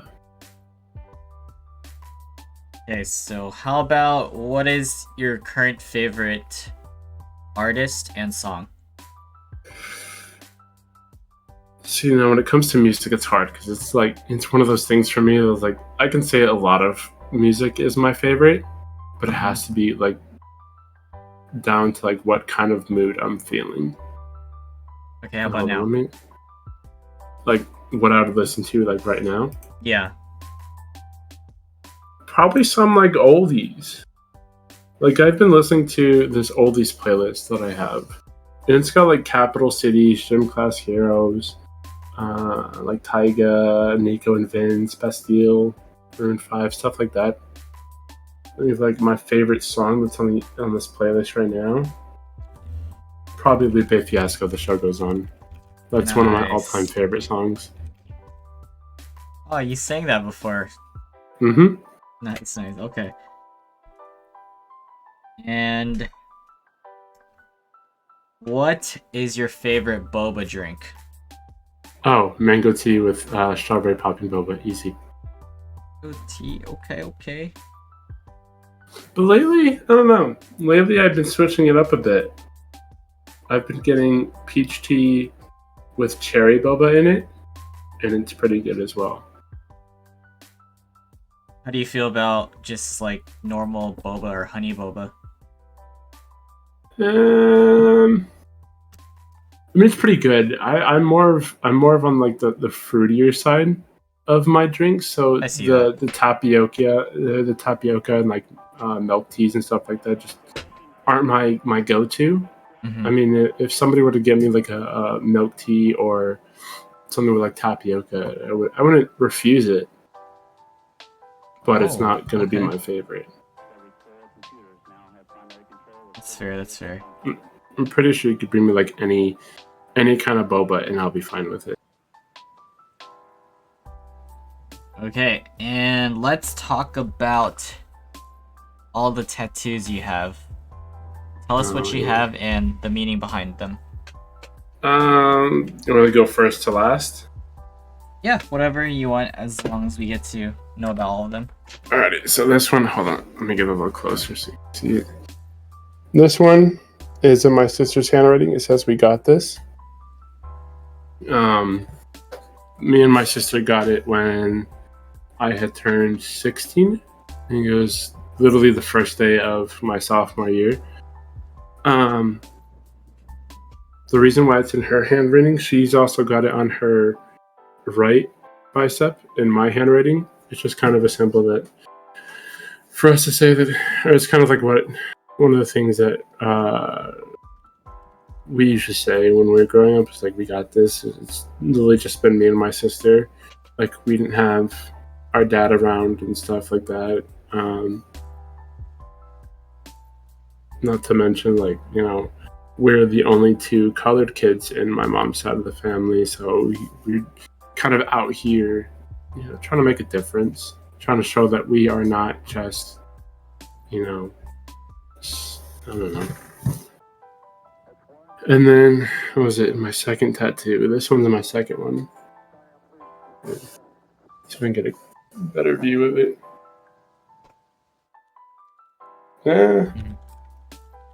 Nope. Can't really see it with the camera. Hold on, let me see if I can pull up a picture of it. I think I have a picture of it on Instagram.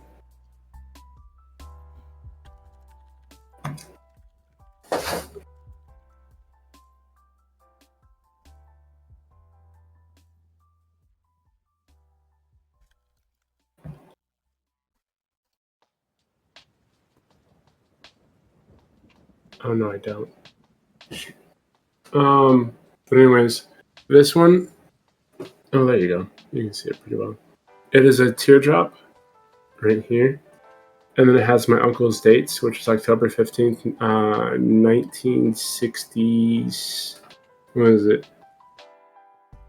He's 2 years younger than my mom, so he would have been 1966, and then it's April Yeah, April 5th, 2017. No, April 2nd, 2017. That's what it was. And then it's got a dolphin and a hare inside of it.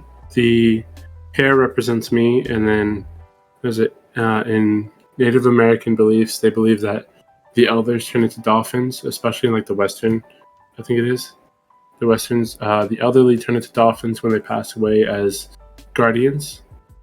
So I have him as a dolphin in a teardrop. Okay.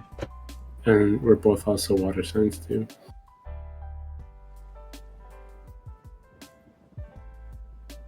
And then what was it? Oh, I think it's this one. This one, try not to show anything. This one's just how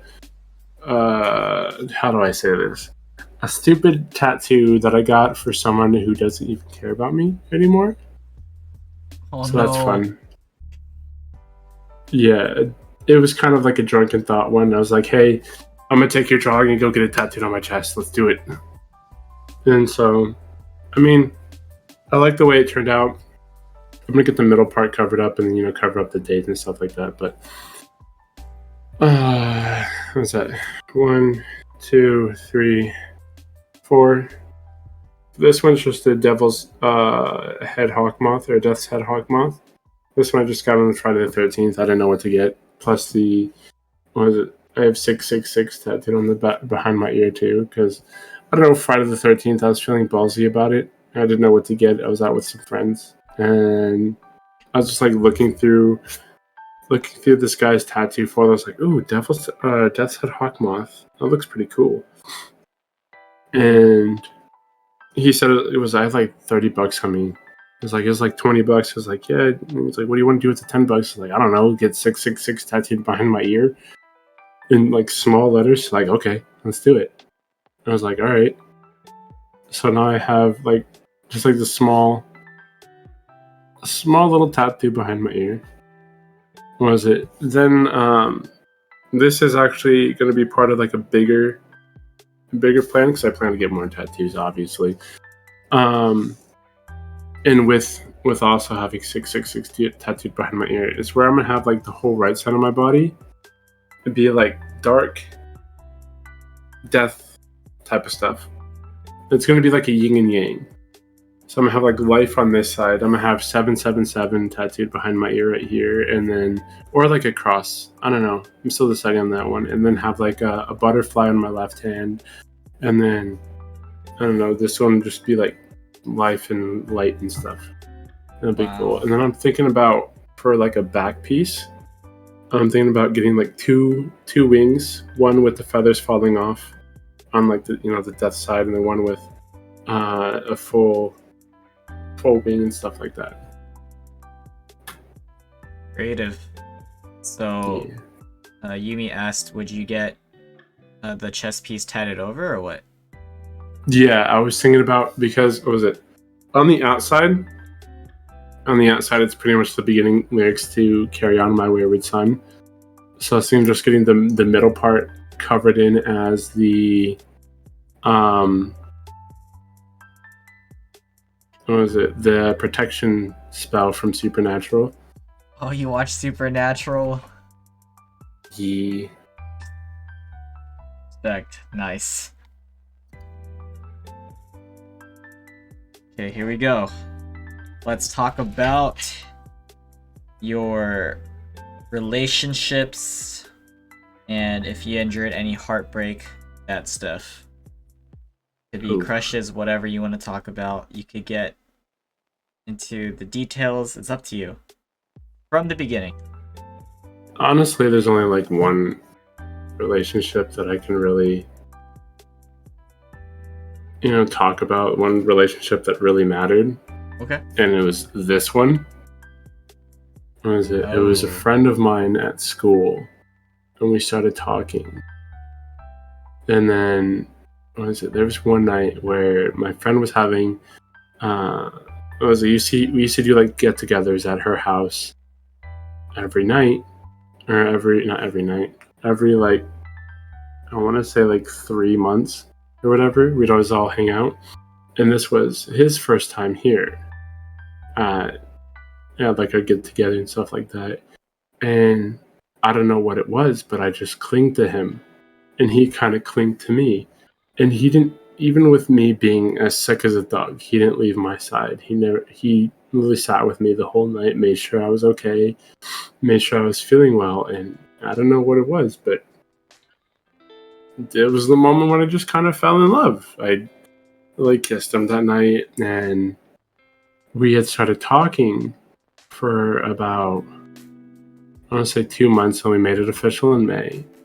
And then throughout my whole time at Job Corps, he was kind of my rock, especially with my best friend dying and stuff like that. I really called him up when I had found out from the hospital. I was like, "Hey, do you have a second to meet me at the park or whatever? I'm gonna take a bus down to you. I just need someone to hold, someone who cares a lot to me to hold." And he was always there for me, and I was always there for him. And then come the end of 2019, I started like kind of, losing myself a bit. And then I went on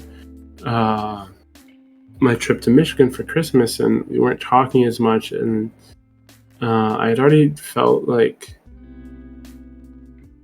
a sense of loss of my hometown as it was. So there's like the first thing to really set me down this dwindling path of like losing myself. And I come back from Arizona, and I'm just sitting on the train heading home from work one day, and he's all like, "You haven't been yourself lately." And I was like, "Yeah, I know. I'm trying to work on myself." And I really told him, I was like, "I'm lost. I'm trying to find myself again." It's like, "Well, if you need me, I'll be here." And it's like, "Okay, thank you. I love you," and stuff like that. And 2 days later, I'm literally working. I'm having an okay day, and then I just get a text from him saying, "Hey, I don't think this will work anymore. We need to break up," out of the blue. And I literally sit in this apartment that I'm turning for about a half an hour, crying my eyes out in the shower. Like, the shower's not on. I'm just like literally sitting in the shower, just crying my eyes out. And then I come back down to the workroom, or like the staff lounge, whatever. And my coworkers noticed that my eyes are already and that I'm crying. And they're like, "Oh, what's wrong?" I was like, "Oh, my boyfriend just broke up with me." And he's like, "What are you crying about?" It's like, "Well, because I really thought that this guy was the one. I thought he was my person forever." And then they were just like, "Oh, well, that sucks to hear, but you want to hear some advice?" And I was like, "What?" It's like, "Life goes on." I was like, "What?" It's like, "Life goes on.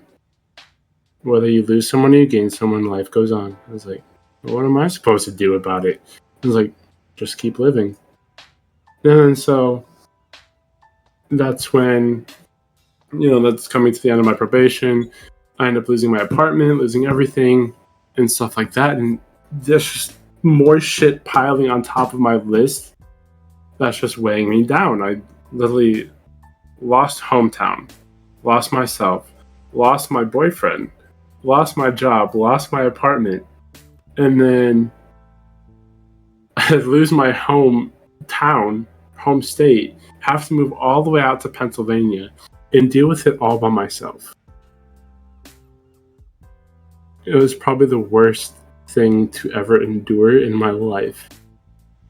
Mm-hmm. And it sucks even more because in August, he texted me and he was like, "Hey, is it okay if I date so-and-so?" And so-and-so is obviously my best friend. I was like, "Yeah, that's fine. I literally don't trust anyone else with him except for you." And then supposedly he takes her phone and starts texting me a whole bunch of fucked up shit, making me think that it's my own best friend turning against me and stuff like that. And so I'm just like, "Well, I'm sorry that I'm not good enough. I hope you are happy. And thank you for the time that I did have." And just have not talked to them since. best friend reaches out to me saying, "Hey, that wasn't me that sent you those messages. That was him." I was like, "Oh, cool." So I'm over here just kind of isolated in my room, surrounded by nobody that I know except for my family, dealing with all this shit from the past year. And I just found out that my own boyfriend's talking shit about me to me. And I don't know. Honestly, if there's any like impact from all that, I'd say he's the reason why I don't care for dating anymore. Like why I've stopped looking for someone. I've stopped, like actively putting myself out there is because I'm afraid of bringing my walls down just to get hurt that bad again. Mm-hmm. So at your lowest point in regards to heartbreak and even your mental health, what advice would you give for other people to cope with that, to endure and to just move on? Honestly, it's the only thing that I can ever say. If you're going through hell, just keep going. It may seem tough now, but I promise there's a brighter side to the end when you get there. It may not be tomorrow, it may not be next week. It may be even a couple years of pain and shit that you have to go through, but I promise you that it's worth it. Because I now can say that I'm much more happier, sort of, than I was back then. But there was honestly a point when I almost gave up last year.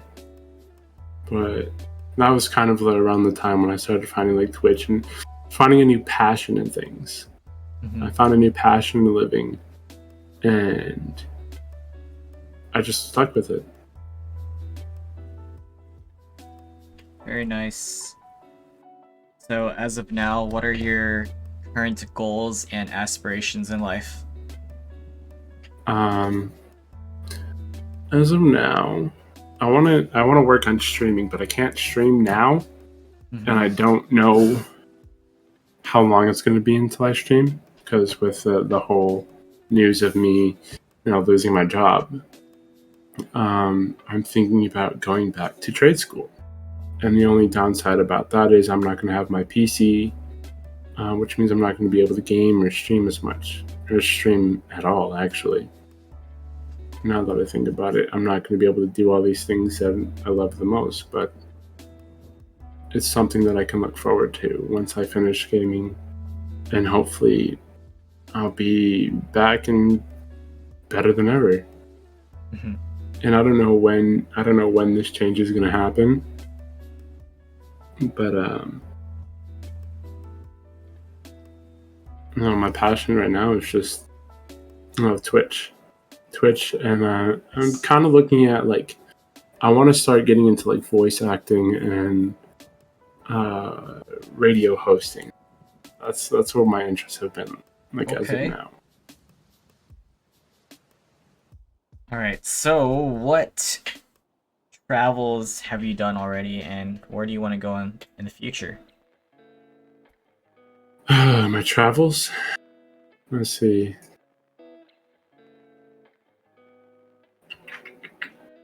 I've been to New York. I went out to New York for my uncle's wedding when I was 15. My grandpa took me down south, out to Nashville to go meet my great grandpa. That was pretty cool. I got to go meet some of my second cousins all out there.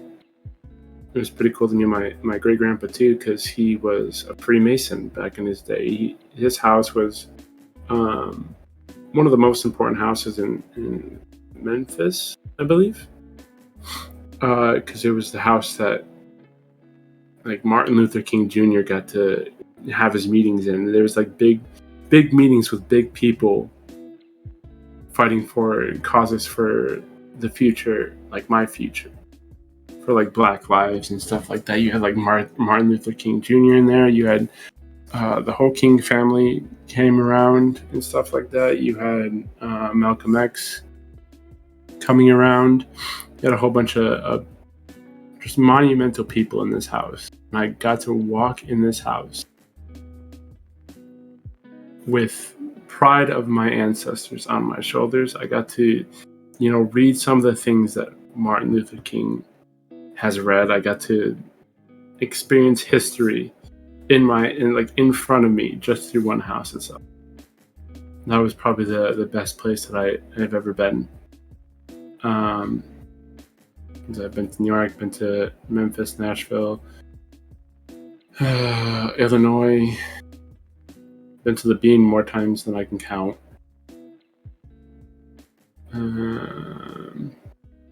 I've been up to Idaho, and then there's no passing through Idaho. You can't go through the middle of Idaho to get up to the top. You have to go really outside of Idaho just to get up there. I've been to New Mexico, California, Hawaii. I think the next place that I really want to travel to, though, the next big adventure, I want to go to Japan. Nice. I've always been in love with Japan. Just the culture, the food, the environment. And it's been one of my go-tos. Mm-hmm. Okay, moving on to social media. So right before we get into Twitch, talk about what social media platforms you use and how's your experience been? Let's see. Snapchat, YouTube. I don't really do YouTube as much. Actually, I haven't really do it at all. I used to when I was younger. Snapchat, YouTube, TikTok. I've been on TikTok since it was Musical.ly.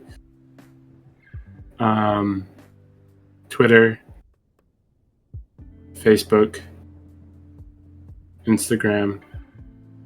I'm trying to think of what else there is. What other social medias am I missing? I noticed that you had a Reddit, right? Oh yeah, I have a Reddit as well. I don't ever post on it though. The only reason I made this Reddit was because I thought that, maybe I'd have a community that would post stuff like how Valkyrie has her community post stuff on her Reddit, or like Offline TV has it on their Reddit. Mm-hmm. It's like a space where you could share stuff. Yeah. Share like funny clips that aren't on like, you can't see on like my Discord or whatever, like whatever clips that you just want to share to spread out there. Mm-hmm. That's what I made the Reddit for. And I have Discord as well. Other than that, that's about all.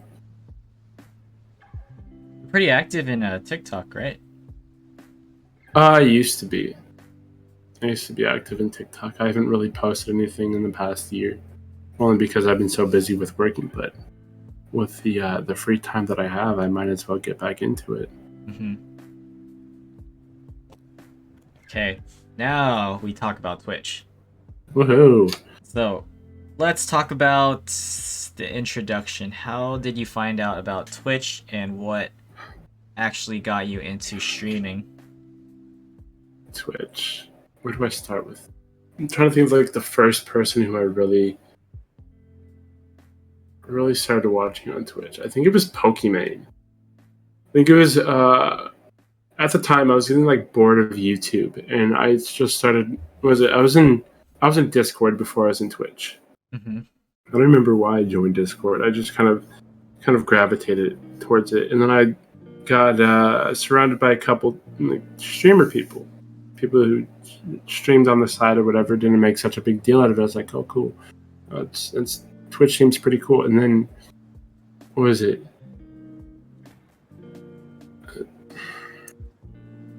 I was getting bored of YouTube, or the YouTubers that I was watching. This was kind of like my transition from YouTubers to Twitch. I started watching Michael Reeves. Michael Reeves is what got me into like OTV. OTV got me into Pokimane. Pokimane got me into start watching more of the streams. I started catching on to his streams, and I started catching on to 100 Thieves. 100 Thieves is where my passion for Twitch really came from. It's 100 Thieves in OTV. So like those are the two things that like are two organizations, communities that really drive me to become or to try to put myself out there on Twitch. As for the person who really got me to start streaming was my friend Joe. Her name is Taro Baby. I found her on TikTok. And it was December 14th of 2019. I believe it was. No, it was 2020. Yeah. December 14th of 2020 was her TikTok. It was like, join my community, have fun here, and stuff like that. I was like, oh, cool. I'll come join, check out your streams and stuff like that. And then I joined in her stream, and then I was talking to her about how I wanted to be a streamer, but I only have, like so and so setup. Like the setup is very scuffed. Like you can't do shit with this setup. It's a 5-year-old office PC with with that TV that's back there. That's all I had, and a keyboard. And that's all I had for my setup. And she was like, that works. Start streaming and see what your problem is here. It's like, well, content. I'm not a very content-oriented type of person. Like, literally, I'm the quietest, shy person when it comes to, like, if you were to witness any of my first streams. Like, I tried doing a Among Us stream for my birthday last year, and it was just so scuffed and so pixelated and everything. But yeah, it was so broken. It's like, hey, content is content until you can make it. And I was like, you know what? I'm not going to stream now until I get back to Michigan and get my gaming PC. But here's what I'm going to do. I'm going to network. So what I did for networking is whenever, like, any streamer, starting with Joe, would raid someone and be like, oh, hey, make myself known to the community. Be like, hey, this is a pretty cool community you have and stuff like that. And just, become their friend. And through that alone got me up to, like, the affiliate level and stuff like that. And then I joined a group called, what was it? Oh, who was it? I joined like this one community who's all about support, and through them alone got me up to the affiliate level every time I streamed. Like I would be streaming like Minecraft or Rogue Company from my Xbox and stuff like that, and they got me up to affiliate, and then through affiliate got me up to like 100 followers, and then almost what was it? I think that was the time when I had moved already to Michigan, so I actually had my gaming PC, had my setup and stuff like that, and I found Oh Snap It's Cat. Actually, I found her through FanFan. FanFan was like, oh hey, Oh Snap It's Cat's doing a dating show. You should come apply and stuff like that. And through like this whole group, they like just from putting myself out there, got me up to like 200, and now I'm almost at 300, which is beyond amazing for me because I never thought I'd ever reach that. But it's just like putting myself out there that really helped a lot. And I can't remember who it was that always says I'm famous because they always see me in people's chats. But literally, I'm not famous at all. It's just the networking that happens. Mm-hmm. I think it was Panda that I'm not famous. What is it? I just know people. And you're capping. You're lies. But no, it's just the way that I put myself out there and network. Like, what was it? I was surprised when one of the guys in the dating show that I was just in, the Happily Ever After, it was Snap It's Cat season 8. He's friends with a lot of the people I started up with. Like, I don't know if you know. I'm trying to think of who would you know from the Beef Gang, like Cruz, Rivas. You know Dre. Like those people. Those people were the people that started me to start streaming and stuff like that. Awesome. Dre. I freaking love Drake. I haven't caught any of their streams in a while. I've been slacking on watching everyone's streams and stuff lately. Mm-hmm. Okay, so what would you say is your favorite memory or favorite stream so far that you've had on Twitch? My favorite memory or favorite stream? Like your own stream, you know? Like, did something happen that was remarkable to you, or was there just like a really nice moment on Twitch for you? I mean, every moment that I can get through a stream without my stream crashing is a nice moment for me. Mm-hmm. Appreciate the little things, okay? I still have that issue with trying to play Valorant on stream. It ends up in a shit show. But no, just playing with friends and being able to, because that's what a big problem for me was in the beginning, was I would always focus too much on the numbers of streaming, and it would kind of overwhelm me a lot. And then more and more people just like, hey, don't focus on the numbers, just focus on having a good time, playing with your friends and stuff like that. And I think one of the streams that I was really happy is when I got like my first big raid, and I was playing with what was I playing with? I was playing with some of my friends. I think it was Eileen, Cloud, and somebody else. And one of my other friends from like another community had raided me with like a party of 38. And then my friend Cloud starts moting into the all chat mic with like this high pitched like waifu moan. And I'm just like, dude, what the fuck are you doing? You're embarrassing me here. And it was a great time. It was probably one of my favorite streams that I've done. I think one of my favorite moments, however, overall in like Twitch.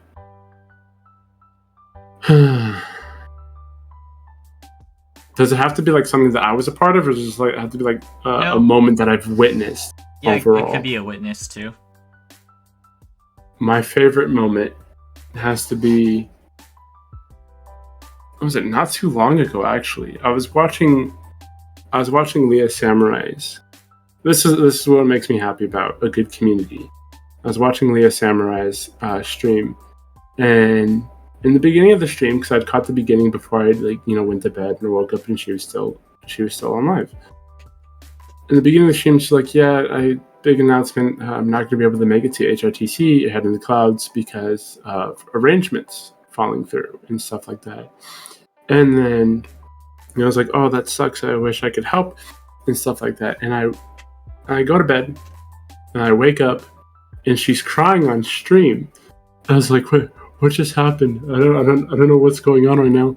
And then I look at the gifted sub thing and see that my name had been knocked out of third spot, and that there was like 300 gifted subs or whatever for both first and second spot. And then it took me a while to realize, like, oh hey, first her subscriber goal was at 805, I think it was, and it had boosted all the way up to like almost 1,000 in just one stream. I think it was. I can't remember thoroughly. I don't think it was 805. I think it was like, I'd have to go back and look, but it was literally a lot. Like there were some rich oilers in chat that were just making her day with this. And then I had witnessed one of the guys donate like $1,200, $500, and then after I got off of work, watched the VOD again, I was like, dude, this is insane how much this community is really like so much like caring and opening and stuff like that. Like, she can now go to head in the clouds, go to Hawaii, do whatever she wants to do now, possibly even like save some of that money and move out of the house like she's been wanting to do for a while now. Just after I came home, did the math on how much she made overall in that stream altogether. What was it? Let's just say her stream could have been categorized as a five-figure stream. She had made, hold on, let's see if I can find it real quick.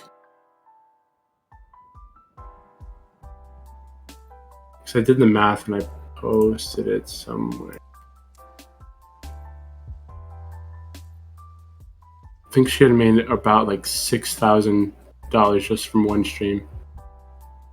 And it was crazy because it's like this small community is so caring. And I was like, that's the type of community that I want to have. I want to have a community that takes care of each other, no matter what. Mm-hmm. Yeah, those are my favorite moments. Nice memories. Yeah. So, what was it? Are you looking for stuff? Oh no. I just remember it's like 5,000, 8,000, something like that. I don't remember. But what was it? The whole time she kept saying, "I don't deserve this. I don't deserve this," and I just responded to her. I was like, "Hey, you deserve all of this. You don't know it, but you're literally the one thing that makes someone's bright day in a dark sky." So this is kind of our thank you of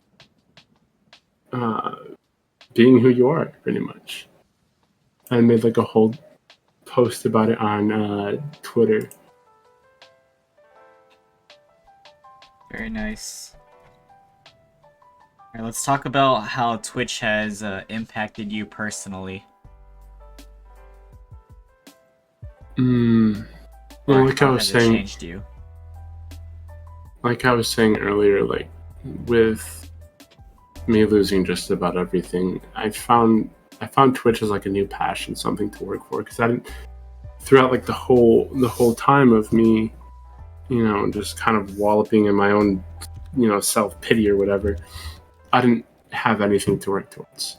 I was like in the middle of nowhere with no one around me except for, my family, but that's family. All alone, just kind of lost. And I saw Twitch and I was like, ooh, this is pretty cool. These are people who are making people's day, and I want to do that too. So literally my whole Christmas list was just microphone, webcam, was a capture card and stuff like that I needed for streaming and stuff like that. But the reason why I got into streaming itself was because at first it was more of a cover for me. It was something to get my mind off of, to stop thinking about, all the thoughts in my head. It was just something for me to do. And then it became something for me to love. And then now it's just something that I'm working for, or working towards too, and, living for.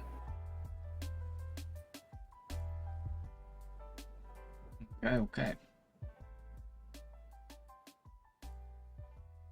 Big things though. Twitch, super positive. Mm-hmm. Talk about your name. Like, how'd you come up with that for Twitch? For Twitch, well, my name had originally been, I'll put it in chat, Kaio_Ryujin. That was my first Twitch name. Mm-hmm. And then somebody had came into my friend's stream with the same name, but with some minor differences. I think theirs was like Kayu _Ryuji __, I think it was. Like that. Mm-hmm. And I was like, that's way too similar to my name. I feel like they had copied off of me. And so I literally checked to see when the profile was created. It was literally made before the start of my friend's stream when I had joined. And they're like, hey, I had messaged them. I was like, hey, are you stealing my name right now? I was like, no, this is my own creative name or whatever. I was like, dude, this took me weeks on end to try to figure out how to, format to make it unique for myself. And then he was over here just like, oh yeah, no, I didn't steal your name or anything. I was like, then explain to me why you created an account similar to my name, joined my friend's stream. Like this, you see where the coincidence is, right? I don't know. It's just it was like I just got all paranoid about it. So I had a friend. Her name is Haru, but her stream was Thai Tea. And so after I saw this, I was like, oh, I need to go change my name now that somebody else has something similar to it. I was like, I don't know what to change it to. I don't know. I literally have no creative bones in my body for it when it comes to like names and stuff like that. Like, I kid you not, when I had started trying to like make a band name with some friends back in like middle school, or whatever, I literally just said, let's just take parentheses and just put insert cool band name here. That's as far as my creativity went with names. But for Bobakaiteatv, because I was playing with Haru a lot. I was like, what if I was like, Kai rhymes with thigh. T can be a playoff as the T in Twitch TV. And I was like, oh, I can just add boba into it because I really love boba. And so then it became Bobakaiteatv. Beautiful. And I've been thinking about changing it, but it's like, this is too unique. I don't see anyone. I see a lot of people with boba or T in their name, but it's like, Kai's too fitting in there for it to be changed or anything. Mm-hmm. Have you ever had any like Twitch meetups yet? I've met one person in real life. Her name is Nalana. I got to go see her in Chicago for my birthday weekend. It was pretty cool. She's the first Twitch/Discord friend that I've gotten to meet. And she has as much as herself in stream as she is off stream, or as much herself off stream as she is, whatever the way it goes. But yeah, meeting her was pretty cool. But that's What's like her the username? I can put it in. Do you want me to put it into chat? Yeah. Oh yeah, that's the same as what Plastify mentioned. Oh yeah. Yeah, Plastify knows Milana. So that's the person you met IRL. Gotcha. Yep. And it was pretty cool. I was kind of nervous in the beginning, like, 'cause it was like super spontaneous. There wasn't much like planning into it, and so, and like, what was it? Even trying to get out to go see her from where I was at, my phone wouldn't connect to Google Maps, so I had to use my other phone, which doesn't connect to the internet, to try to navigate my way there and all that.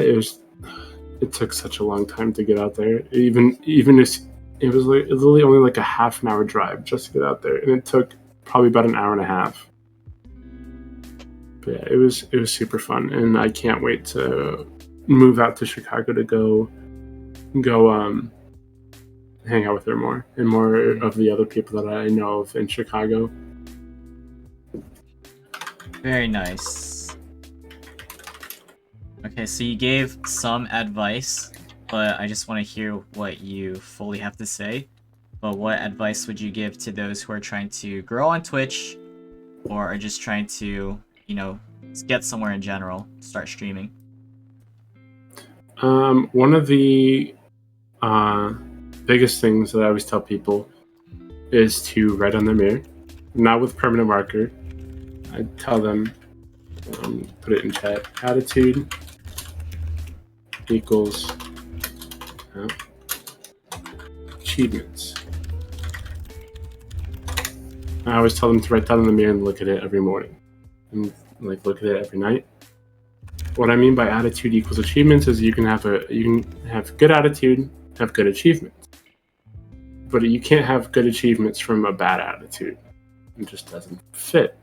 So as long as you try to remain hopeful, happy, and try to work through things. Things may seem tough, like I said earlier. If you're going through hell, just keep going. Always keep your head held high, and you'll get good things out of it. That's good. That's nice to put that. I've never seen that. Attitude, achievements.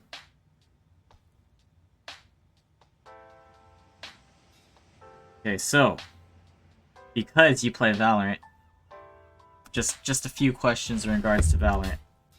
Oh, jeez. All right. Yeah. First off, rank your maps from favorite to least favorite. Rank my maps from favorite to least favorite. Mm-hmm. Oh, what's all there?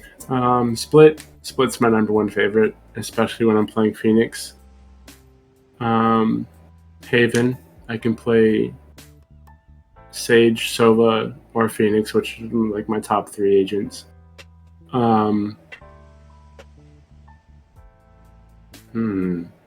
Ascent, Icebox. Actually, not. I'd bind before Icebox. Breeze, and then Fracture. Okay. Speaking of agents, who do you think's the best agent in the game currently, and the worst? So not necessarily who you play, but from your own thoughts.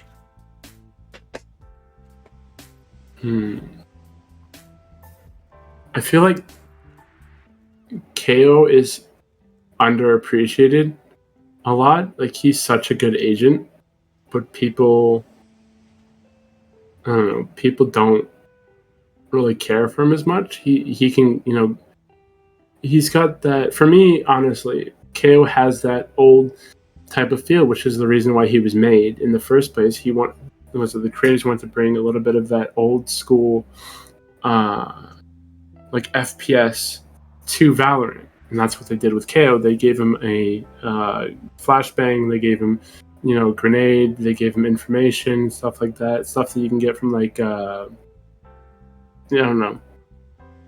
I feel like KO's, in my honest opinion, probably one of the best agents, and then the worst agent.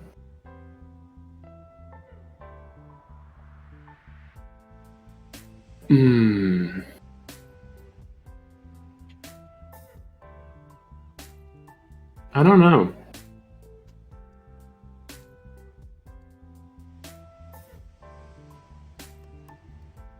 I want to say, I know, like some people with Reyna can be really good with it, but I feel like Reyna is one of those overrated type of agents that just get too much hype for nothing. Like Lily, all she really does is heal herself and blind. That's all she does. Like, what is it? With her ult, was it she gets combat stim, like her own combat stim, which you can pretty much get from like a brimstone util. And what was the other one? What else do you get from a Reyna ult? Empress? Like, what does Empress do? Isn't Empress like the one where you can heal and go invisible at the same time? Or you just get it over and over. Yeah. Like unlimited. I don't know, I just feel like Reyna's the more overrated agent that shouldn't be really hyped up as much. Oh, interesting take. Okay. There, it's your opinion. Alright, lastly. What do you think's the best gun in the game and the worst? The worst gun? Literally any automatic like machine gun. I hate Odin's and I hate Ares.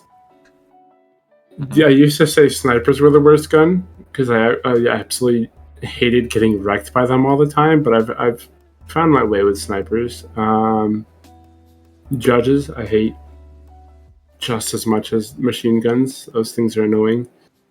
But honestly, for me, best gun that I usually go to, I always go to Vandals.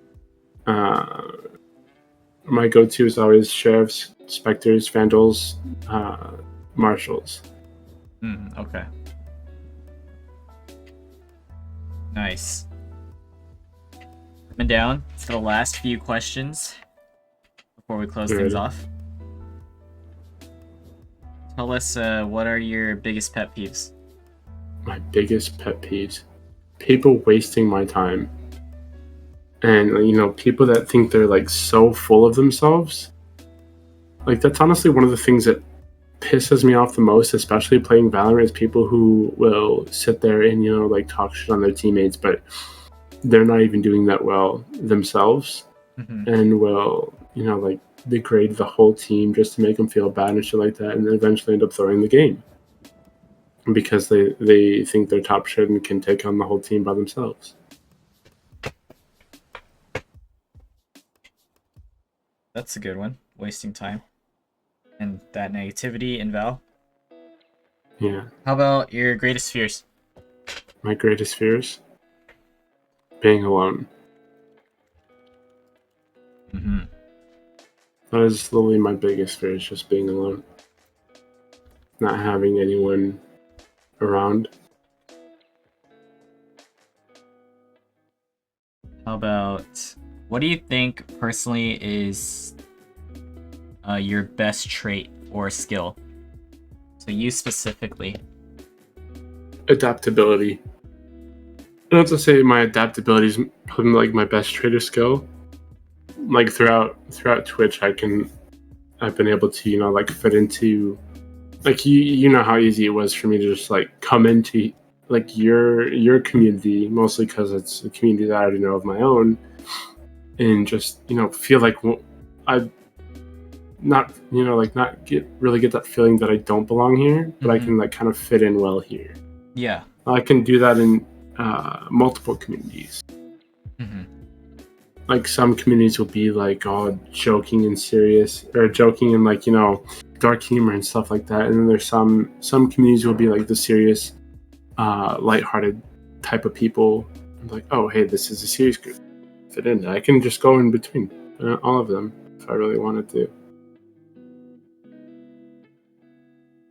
Okay, how about, what would you consider as your greatest accomplishment in life and your greatest failure or regret? My greatest accomplishment in life?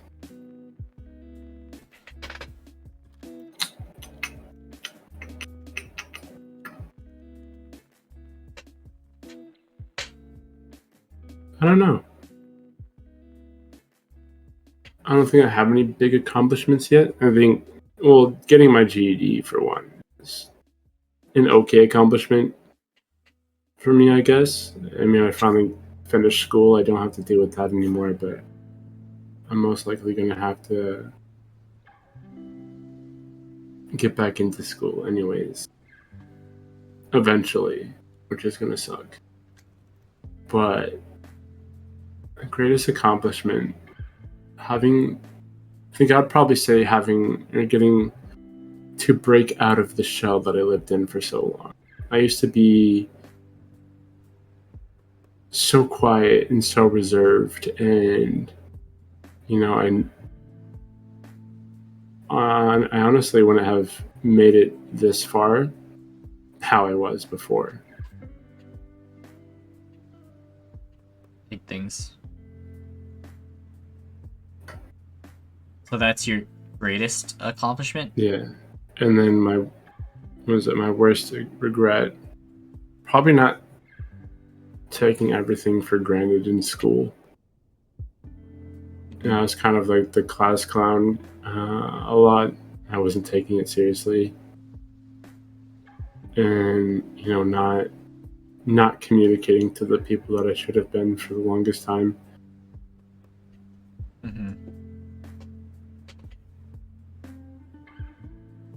Out of curiosity, do you personally have a Twitch crush? Not necessarily. Do I have a Twitch crush? Yeah, not necessarily meaning that you like them or want to get with them, but like just a crush.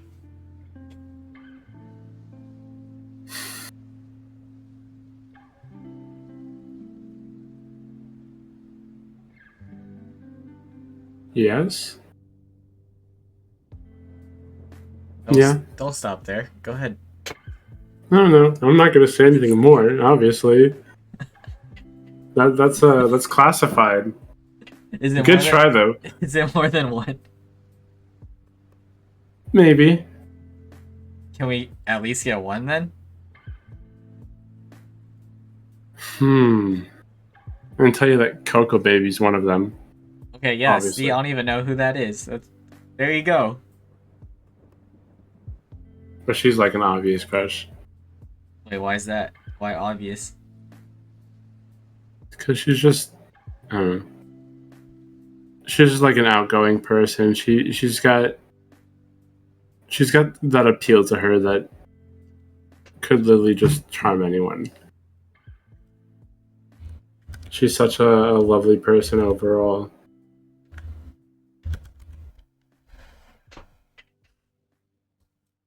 I like it. At least you said one. I'll take that. You can leave the rest of them as classified info. Classified information. Okay. What was your first impression of me? My first impression of you. I thought you were cool. You were very interactive with your community, which is something that I look up to. You're very open to everyone that you meet, and I love that your space is like a judgment-free zone. Like you can come as you are, and no one's gonna say anything about it. And that's what I love most about it. Like never in my life would I think I would be in a group chat where we're literally just sending feet pic to each other until meeting you. Okay. Yeah, so basically it's the people that make up the community, it's not me. Oh no, it's you. The community represents who you are. And as you are is someone amazing, open, genuine, super down to earth, chill. I could say a lot more.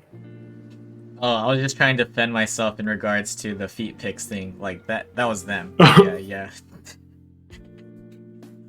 I appreciate that though.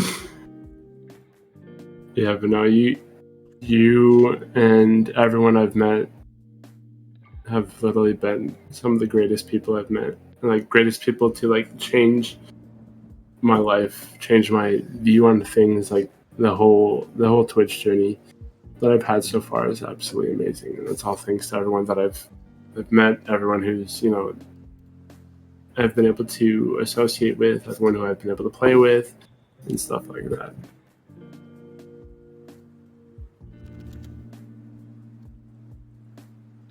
Okay. Last two questions. All right. Who are the top 5 streamers that you find yourself watching the most nowadays? Top 5 streamers. Who do I usually go to? Let me put them in chat. Yeah, if you want. Go ahead. All right, I got you. Number 1. Do I put it in like most watched? Yeah, it's up to you, unless you just want to list out a top 5 with no specific order. I'm just gonna list a top 5, no specific order. Hikaru. Let's see. Wilson.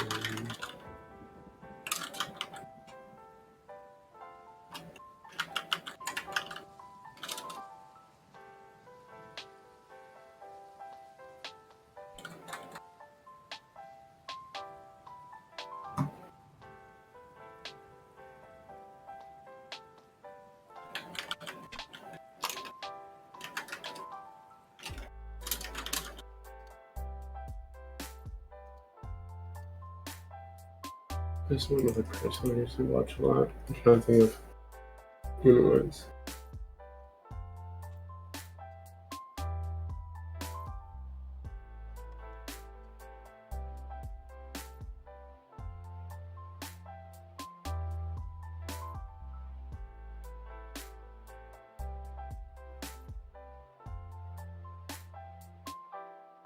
And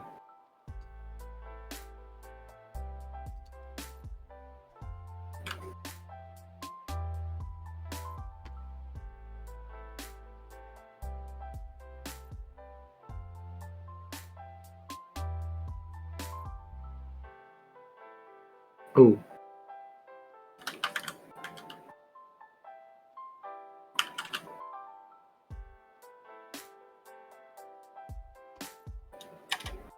There we go. Peachy Carl, Wilson Chang, Taro Baby, Nalana K, and Toki B.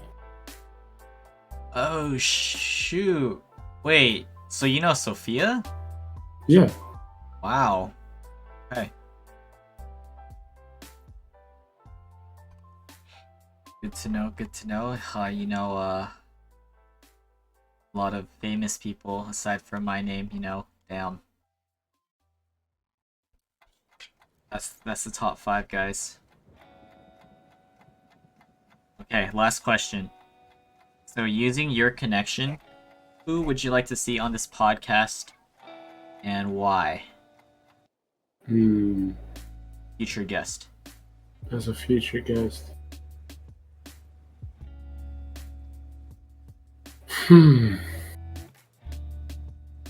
See, Oh Snap It's Cat. I think Oh Snap It's Cat would be a great person to have on the podcast. She's a very talkative type of person. She's really open.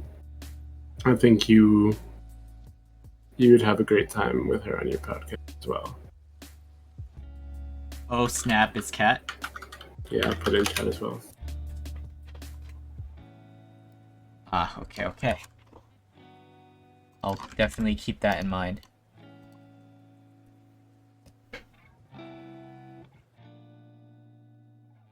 Oh, another big time streamer. Sheesh. Sheesh.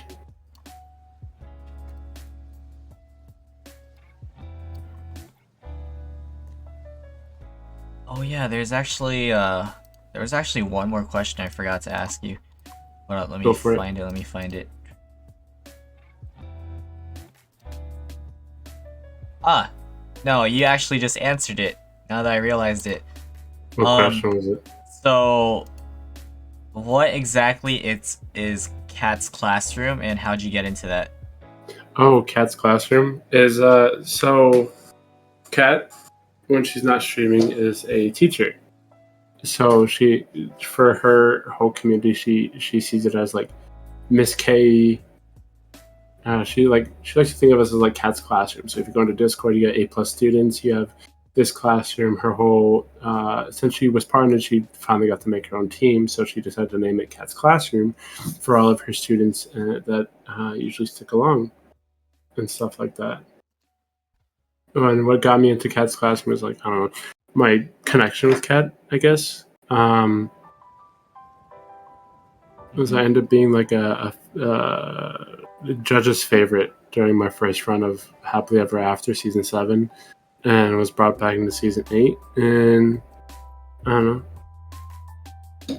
I was just one of the people that you always see me around. I guess you could put her in.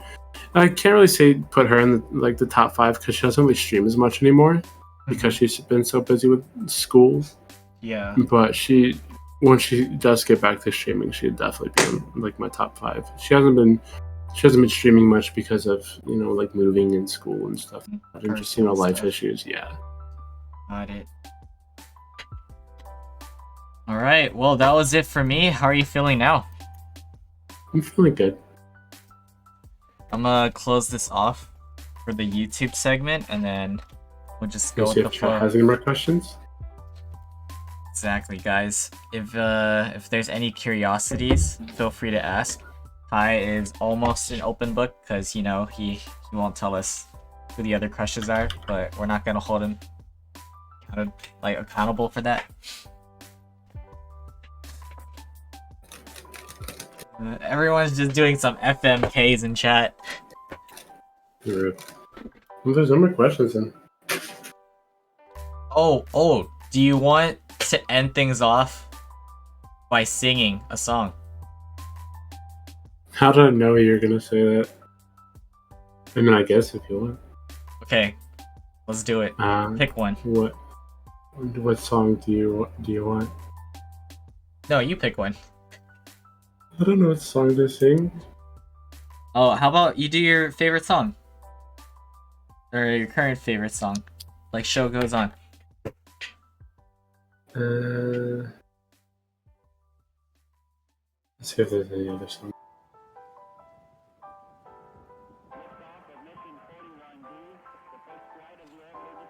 We'll do that.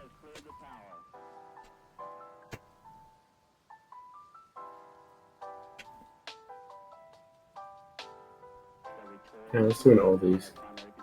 Ooh, oldies? Okay. Just share it and then everyone can hear it on stream, and I'll let you do your thing.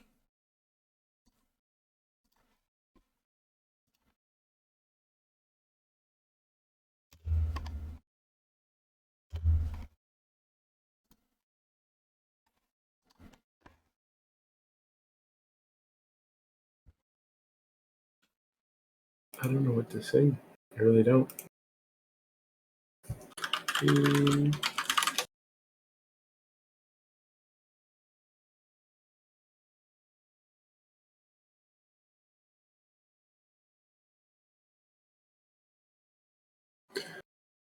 What kind of song do you want to hear?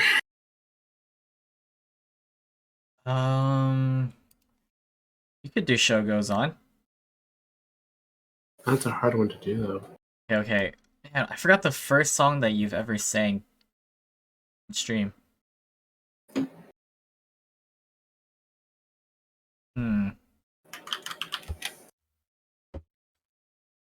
What's your comfort pick, your go-to? I like singing, but like touching songs. I'm pretty sure I can, rock out with some Adele. There you go. Let's see.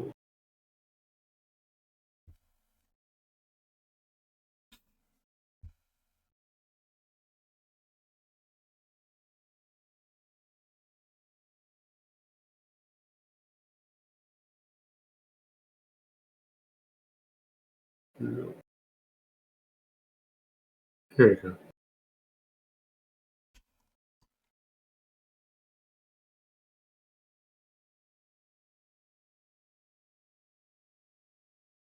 Share screen.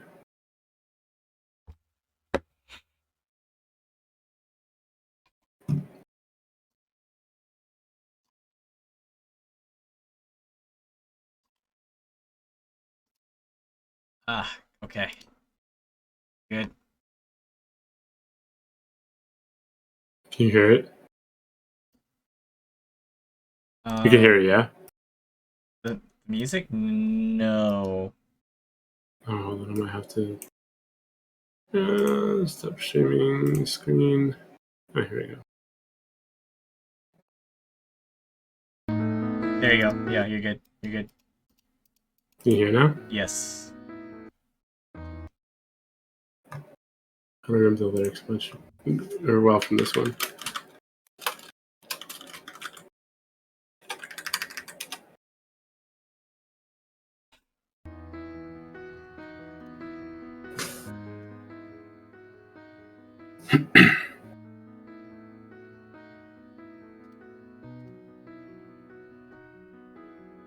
I will leave my heart at the door. I won't say a word. They've all been said before, So why don't we just play pretend that we're scared of what is coming next? We're scared of having nothing left. Look, don't get me wrong, I know there's no tomorrow. All I ask is, this is my last night with you. Hold me like I'm more than just a friend. Give me a memory I can use. Take me by the hand, how we do what lovers do. It matters how this is. 'Cause what if I never love again?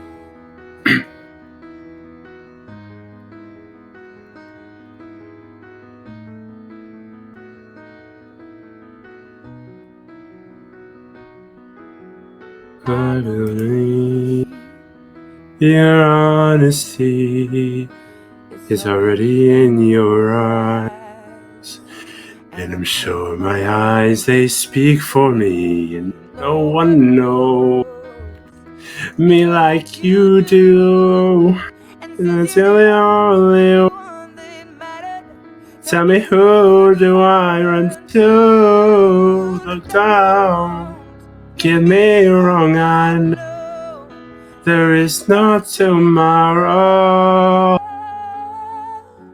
All I ask is you. This is my last night with you. Hold me like I'm more than just a friend. Give me a memory I can use. Take me by the hand while we do what lovers do. It matters how this ends. 'Cause what if I never love again? Let's be a lesson in love. Let's be the way we remember us. I don't wanna be cruel this year. And I'm asking for forgiveness. All I ask is if this is my last night with you. Hold me like I'm more than just a friend. Give me a memory I can lose. Take me by the hand while we do what lovers do. It matters how this ends. 'Cause what if I never love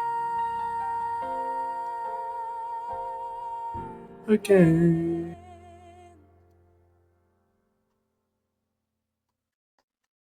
Let's go. Good job, Kai. Thank you. Discord couldn't handle you. That noise suppression couldn't get your high notes. Oh, really? Okay.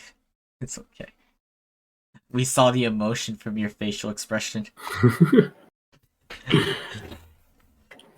Okay. Let me just close this out.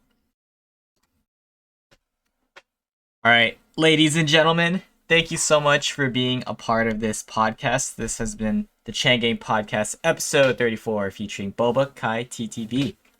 Kai, thank you once again for being a part of this. This is going to be on YouTube. Absolutely. It's my pleasure to get to know you and everyone else. Remember, guys, make sure to give this video a thumbs up and hit that subscribe button if you haven't already. And stay tuned for episode 35. It's coming pretty soon. Any last words from you, Kai? No. Thank you for having me. It's been great being here. All right, sounds good. Take it easy, guys. Peace.